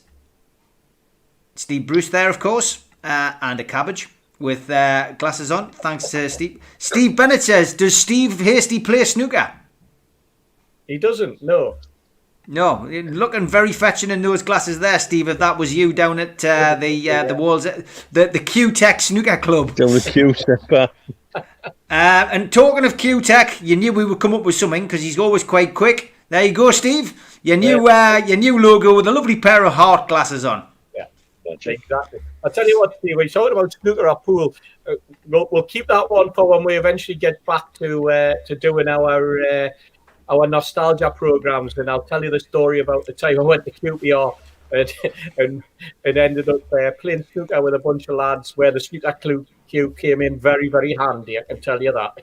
Well, we should be back on Wednesday with the QPR stuff, the retro show. Barry Hogan says, guys, Keith and I talked about discussions taking place to try and sort the takeover before arbitration. This sounded really positive. Do you see it the same way? Steve, come to you first on that. Yeah, I mean, what Keith's saying is that by the time it comes round to arbitration, that things will have moved outside of the picture of what the club are trying to do, which means that there'll be a little bit of leeway given by the Premier League, which means that the arbitration could be very amicable. I think that was the phrase that I would use in terms of, it's a good way out. It's a good way for a win-win. I think that's what Keith was getting to. If other things happen in the distance that are outside the control of a football club, possibly inside the control of the Premier League, but certainly things that the Premier League can answer to and be reassured by. I think that's what Keith was getting at when I listened to him the other night. And if my interpretation of it is correct, then yeah, everybody's looking for a win-win. Everybody's looking for to come out of this well. Everybody wants the best for football, and I think that in the long term, a takeover by Newcastle United, or takeover of Newcastle United by PIF, will be good for football. Certainly be good for the region. Certainly good for the football club, and might bring an awful lot more excitement to the Premier League than we're seeing with some of these stale, mundane games that are occurring. And maybe the football, maybe the Premier League package needs an injection of something to make it exciting, to make it better than what is going to be dished out by the Spanish, who you look at Barcelona and Madrid, who are struggling financially, which means that their game for those two clubs goes stale. But it just means that Atletico and other clubs can generate. Italy, they're going to struggle. The French league is absolutely blown apart financially with the TV deal that they've lost. So maybe the Premier League does need to get an edge. Maybe it needs the excitement of another club and the better competition and more competition between another club, and break the top six, move it into a top 10, and make it even more global than it is now. And I think that Newcastle United, owned by and run by a consortium including PIF, would do that. Yeah, lots of people pointing us towards Louise Taylor's article, which I've got to be perfectly honest, I haven't read, but the gist of it, lads, essentially is that they're saying that she's usually got her finger on the pulse. She never usually misses a beat.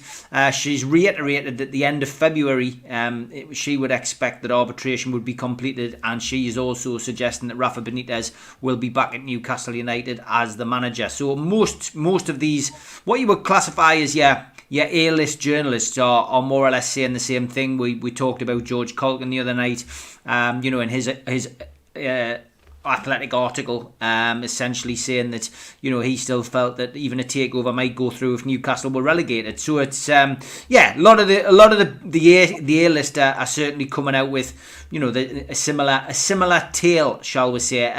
Last one on the glasses, that's from Tom. He's Steve Bruce there with their face up there. I'm not sure whose teeth they are like, but they bloody Dick Emery. Oh, you are awful.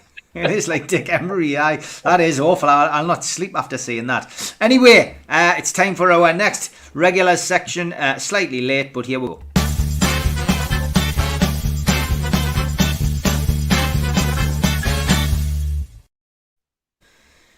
Tune look alike. do- Tune look alike. It's I Mitch's. do love the 70s sitcom atmosphere of that jingle. I think it's bloody great. We'll all get some kipper ties on and some of Steve's specs when we all get together. We'll all just sit like the three Ronnies or Morecambe and Wise when we play that music like that. That should be our stage music when we eventually get this Christmas do on. Yeah. So anyway, tune look alike is a regular section. We'll give that to Mitch. He was late getting this to us today, but it was worth the wait. Drum roll, and here we go. Now that is our illustrious leader, Mike Ashley, and who's the cartoon? It's young Bobby from King of the Hill. Honestly, it's a spit and dabs, isn't it? It's a great resemblance. Great resemblance.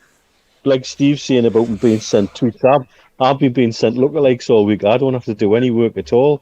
The people are just sending us so bloody many. It's brilliant. Yeah, fantastic. Well, that's a really good one. So if you've got any lookalikes for next week, send them to Mitch. He deals with them at Geordie Dentist on Twitter, and I'm sure you will get inundated with them as we have been with all of the stuff this week. Thanks. Please keep it coming in. It's nice that you've bought into the new stuff, and we'll have another tune lookalike next week.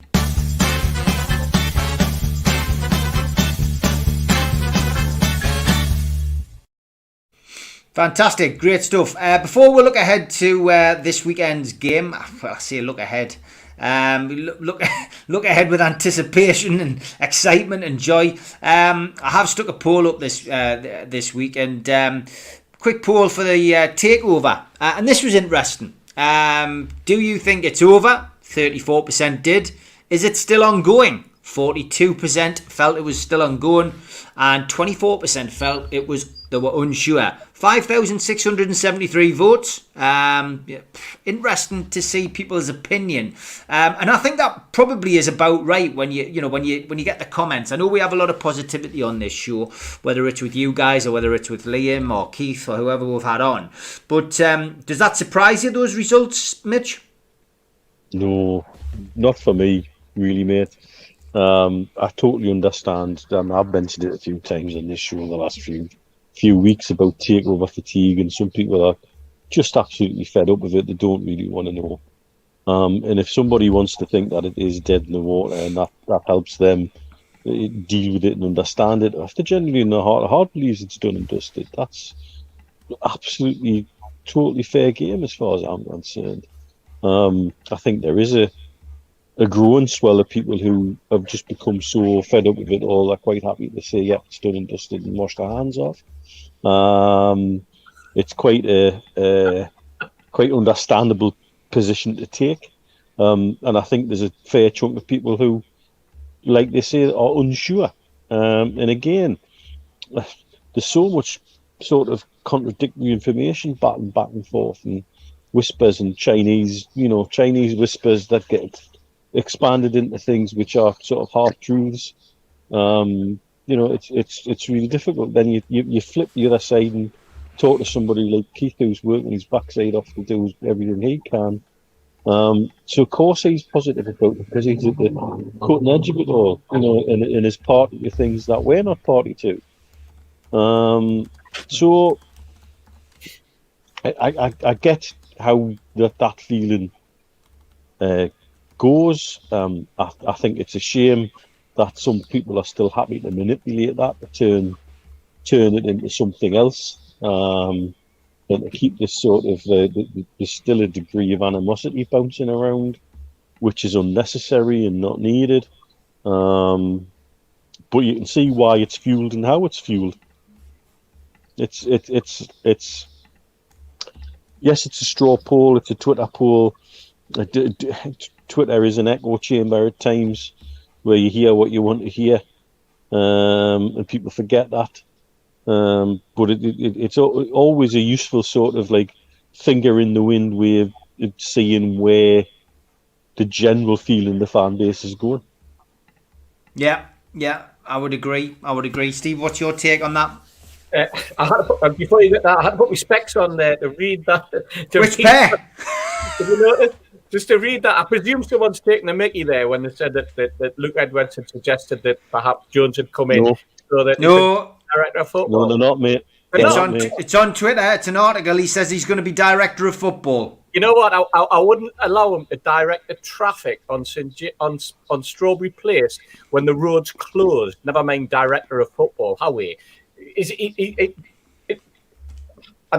I don't want to be disparaging, but what is Luke smoking this week? You know, because quite frankly, it's like this is just like completely off the map. That's just like unbelievable. Director of football.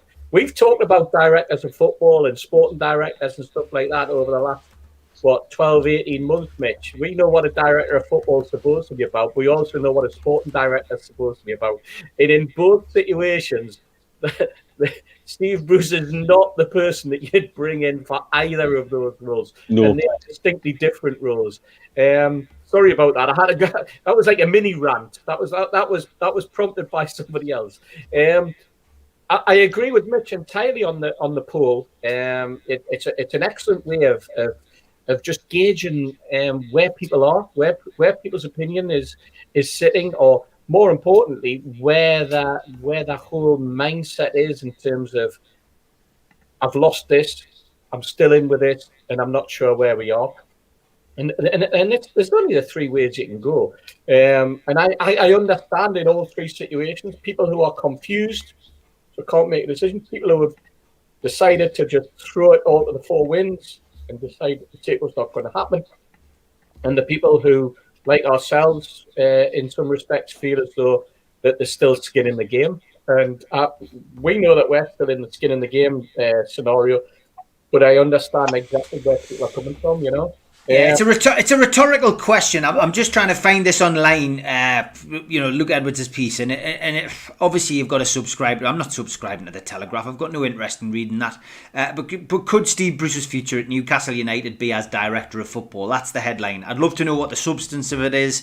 It's talking about potential reshuffle with Graeme Jones coming in. There's a photograph of Steve Bruce looking utterly miserable with Graeme Jones standing next to him talking. So God knows, I'm sure that will all come out over the next few days, and people will be able to throw that around. Lots of people commenting about the takeover. Some people saying it's over, get over it. Look, that's your opinion. We believe it's still on. We believe it'll still happen. We still feel that arbitration, or maybe something prior to arbitration, and some kind of resolution will be hit and resolved. Whatever. You may not believe it's going to happen. So it's entirely up to you. It really is. It really is up in the air. All I know is that I just want it to be over, because I've had this conversation with many people over the last few days. I am sick to the back teeth of the takeover. I really am. I was sick to the back teeth of it last year, but I still want it to go through. But really, it's caused so much division in the fan base. There's a lot of people really starting to wind things up and wind people up, and it's not on, and we can all have opinions, and my opinion is I still believe it'll go through. If you believe it's not going to go through, great, but let's just concentrate on supporting the team. And look, John Hunter, there we go. You're tormented yourself. Come on. Yeah, I am tormented, John, because ultimately I believe it's going to go ahead, and I'm not tormenting myself as in, it's definitely not going to happen, and I'm trying to convince myself it will.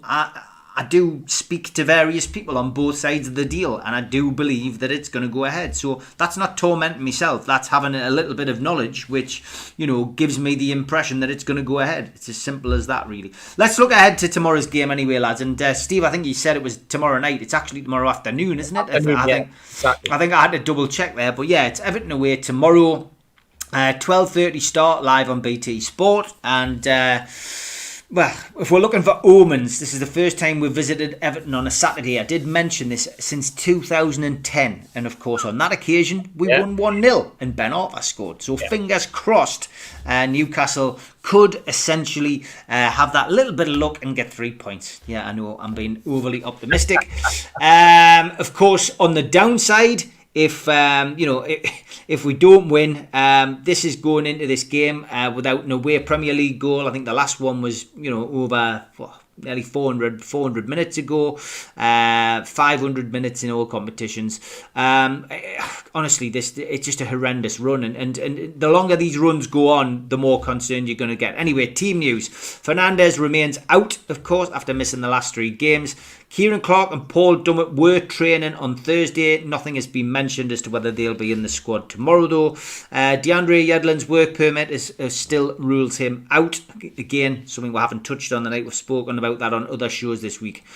Decore is available for Everton after his suspension. Alan, Fabian Delph and Jean-Philippe Gabanin remain sidelined with fitness issues. Everton have won 4 at home in the Premier League this season. They've beaten West Brom, Brighton, Chelsea and Arsenal. They've drawn 2 against Liverpool and Leicester, and they've lost against Man United, Leeds and West Ham. The referee for tomorrow's game is Stuart Atwell, and he's quite a lucky omen. We're looking to extend a 100% success record in games that the Warwickshire Whistler has handled, which will be 5 tomorrow. So you never know. There's a few omens in there, and of course, it's a mixed bag of results down at Everton for Newcastle. Of course, last season we had that amazing 2-2 draw with Lejeune bagging 2 goals at the death when it all looked as if it was all over. We drew the previous season. I think it was with Rondon scoring in that, and then after that it's a catalogue of defeats against Everton.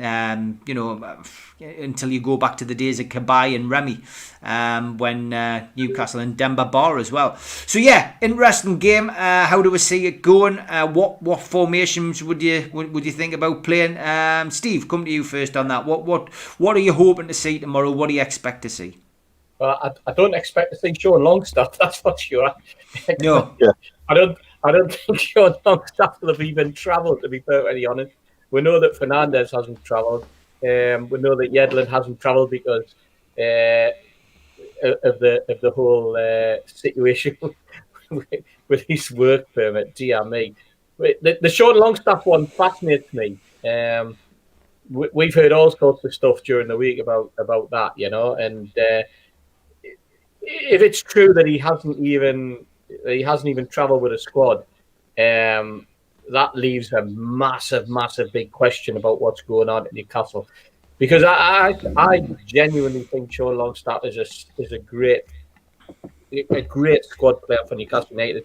I think Sean Longstaff's been wasted over the last 18 months. I know he had a difficult injury to get over, but I think that he hasn't been helped one iota. And if I'm perfectly honest, I think that Steve Bruce is hung him out to dry, and I think that he's been used as a scapegoat for other people in our midfield. So for him not to be there when he's an established member of the squad is a massive surprise for me. The Pickford situation fascinates us as well, because I saw earlier on, and I know where that's coming from, that Ancelotti says that Pickford might not play tomorrow. Ancelotti's decided that Pickford should never play against Newcastle, hasn't he? Yeah. Because the kid panics. He panics. Tomorrow would be perfect for him because there's no fans to get at him, But whether or not in his head he has this thing about Newcastle United that shakes him up, I don't know. But I like the way Ancelotti set his team up. I like the way that he's managed to galvanise that squad very, very quickly. He's put his own shape on it. He's put his, because he is a very intelligent a coach, James is a lovely footballer. I put on Twitter this week that the lad that Arsenal have just signed, if they've just signed a player that's got anywhere near like the skill of James coming from Madrid, then they'll have a player as well, because I think James is a player. I think he's a smashing introduction into the Premier League. I just wish that I'd had the opportunity to go to Everton and see him play, and see him at St James's Park as well, because you don't see players like James very often, and this is what you enjoy. You enjoy seeing your players pitting themselves against quality, and I enjoy watching quality on the football pitch, whether it's from our own squad or from the opposition. And you remember games like that. You remember top class opposition players who have turned it on. I can go back way back. I remember an FA Cup game that Newcastle played against Sheffield United, where we went down to Sheffield, we drew 0-0, and then Tony Curry decided that he would just turn it on in the return leg and absolutely tore us apart, and they beat us 2-0. And I admired Tony Curry from that day onwards as an absolutely special footballer. And I think you do that, and youngsters do that with the likes of Hammers and people like that, you know. And it's the same when we play Man City.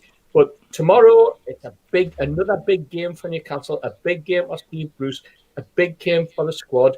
We saw that they can get their hands on each other and actually, you know, they can't get a grip for 40 minutes as they did if they want to play football. Whether Bruce will allow them to do it or whether we'll go with a 5, I'm very, very, very unsure. I suspect he'll go for a 5 again, to be perfectly honest, and I suspect we'll see the same central midfield too, and then we'll be unleashed in the second half to perform miracles when it's all gone, when it's all turned to crap. I don't know. You just don't know with Steve Bruce, Stevie. Yeah, you don't. We will be doing the quiz just before we're finished. We have got the third clue. You should have 2 clues from the last 2 weeks. You'll get a third clue tonight to win £100 worth of Marks and Spencer's vouchers, given to us kindly by qtechshop.co.uk. Their idea for a competition, which is great. Paul Brown, why do I give so much false hope to fans? It's not good, Paul. I don't give false hope. I give my own opinion. That's the whole point. You can have your opinion, I can have mine, and it's not false hope. But what would you rather I did? Sit here and say absolutely nothing and, not talk about the takeover? I can be positive if I want to be, Paul. If it's not for you, then I'm sorry, but I'm not going to change, and that's that. I do want to say, in case I forget as well, a special mention to Jason Carter, a big fan of the show. He supported us from day one. It is 3 years to the day since he lost his dad, Geordie Carter, who passed away. He was a season ticket holder all his life, and just want to say we're thinking about you, Jason, and respect to your dad. I'm sure it doesn't get any easier when those kind of anniversaries pass. And Alan Stone as well, of course, Steve Stone's cousin, has just passed away. So thoughts with Steve Stone and his family. Mitch, over to you. Everton, what do you expect to see at Goodison from Steve Bruce and Graeme Jones? I wonder if Graeme Jones's tombola is any better than Steve Bruce's. And get the great randomizer started up and fired up, and let's say you can have it right back, left back, and all over the place. What a shambles! This Yedlin situation just shows what a ghost ship of a club we are. How absolutely disorganised all over behind the scenes we must be to get something as basic as somebody's work permit cocked up. That's utterly unprofessional, which sums Newcastle United up in a nutshell. Mind you, John, who I was mentioning earlier, who's managing Le Petit Bells, he's a big Everton fan, and he was quite happy. He said earlier to me to come on and describe in detail how they'll manage to snatch defeat out of the jaws of victory against us. So we're looking at a fan base who are equally perplexed about the way their team's performing. You've got to remember this was the side that some of the pundits had winning the league in September, and they've sort of gone up and down in form like a yo-yo since. I'd be amazed if Pickford plays, because he's had another rip again in the last game, and Ancelotti seems to have made his mind up that his head gets too messed up against us, which is probably correct. On paper, they should hammer them. With the way we're playing, and the form we're in, with the players that they've got available, they should hammer them. And yet, it sounds to me, talking to other Everton fans this week, that they're equally as sort of pessimistic about their team's chances going into any game as we are.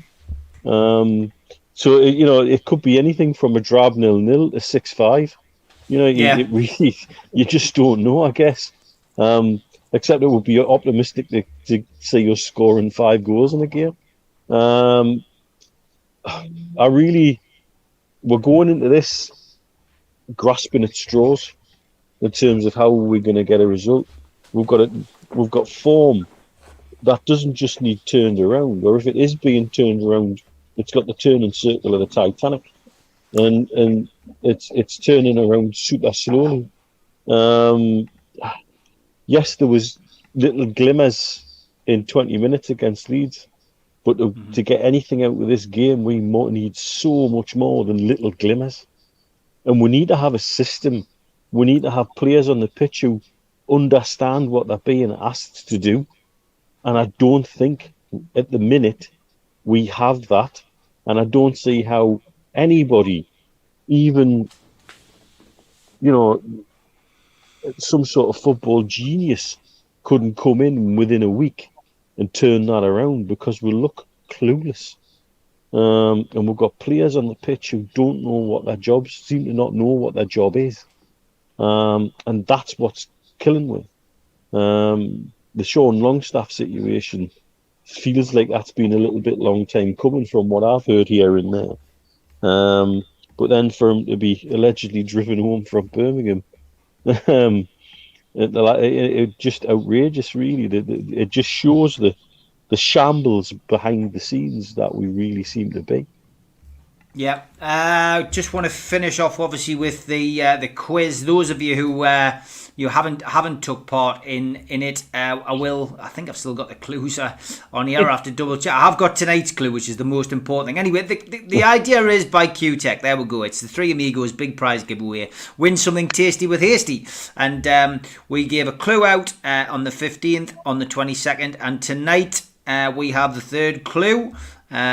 Here it is. Well, I'll give you I'll rehash through the other clues. The first clue was this. That was your first clue. That was your second clue. So tonight's clue, and this is your third clue, is this.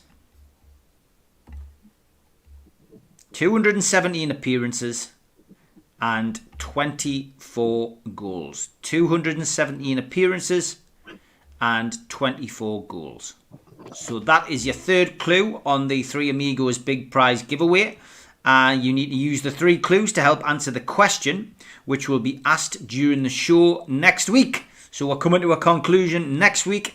And the first correct answer in the live chat, those of you who chat on YouTube, will win the £100, and John will be watching from QTech next week to pick out the winner. So good luck. You should have your 3 clues. I'll probably recap them at the start of next week. Big thanks to Wayne as well. He sent us this. There is Joelinton in the barbers getting his hair done. That is what he posted on his Instagram story. So that is why Joelinton is in bother and probably will not feature tomorrow, I would imagine. Lads, the clock has beaten us. It's been an absolute belter tonight. A really good show. And quick prediction then. I'll keep mine for Match Day Live, which we'll be doing tomorrow. What's your prediction, guys? Steve? You know what? I've been so negative over the last few weeks. But I'm going to go for a 0-0 draw. I don't know where it's come from. Maybe 0-0 is a positivity. But I'm just desperate for a point. I'm going to go that we can actually get a 0-0 draw. I kind of see where goals are coming from. So I'm going to hope that we can lock it up and go for a 0-0 draw. Steve. Okay, Mitch. I hate predicting defeats. I really do, but I cannot see past anything other than 2-0 to Everton. Okay, quick one there. Life Goals is just asking about the quiz. So use the 3 clues that you've got to help answer the question, which will be asked during the show on Friday, the 5th of February. So those 3 clues all lead to a question which will be asked next week, and then you need to put your answer in the live chat. So where you post your comments, that is where you get the opportunity to put your bid down. So the T-shirt, congratulations to Dave Reed, who has bid £120 for the Sav t-shirt. I think that is a record-breaking t-shirt. I think we've hit 100 a couple of times with t-shirts, but well done, Dave Reed.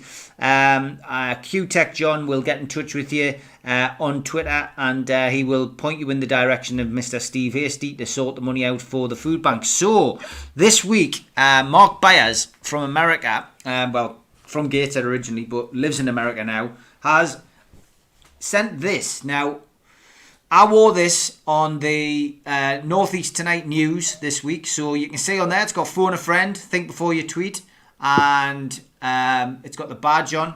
Now on the back, it's got all the shows, so it's got Sunday Worldwide Show, Monday Ladies Night, Liam Kennedy, The Retro Show, Super Mac and Gibbo, The Three Amigos, Matchday Live, YouTube on the bottom there. So the t-shirt is going in, and we're going to double it up. That is going to be the second prize in 2 weeks' time. It's a snapback hat. It's got that on the front. It's got the badge on the side, and it's got NUFC Matters on the back. I'm going to put that in the following weeks. We're going to do 2 separate auctions. So the first week is the t-shirt. So we're going to put the t-shirt up for grabs this week. Thanks to Mark Byers for sending them. The one-offs. Again, that's exactly the beauty of it, exactly the same as the Q-Tech t-shirts. The one-offs raise as much money as we can for the food bank. So the t-shirt will go up first. I'll take a photograph of it, stick it on my Twitter, follow at Steve Wraith on Twitter, and stick your bid in the comments. Good luck with it. Lads, been an absolute pleasure as always, and I hope you have a good weekend, and I'll see you next Friday. I'll see you Wednesday for the Retro Show. QPR. Excellent. Cheers, guys. Cheers, everyone.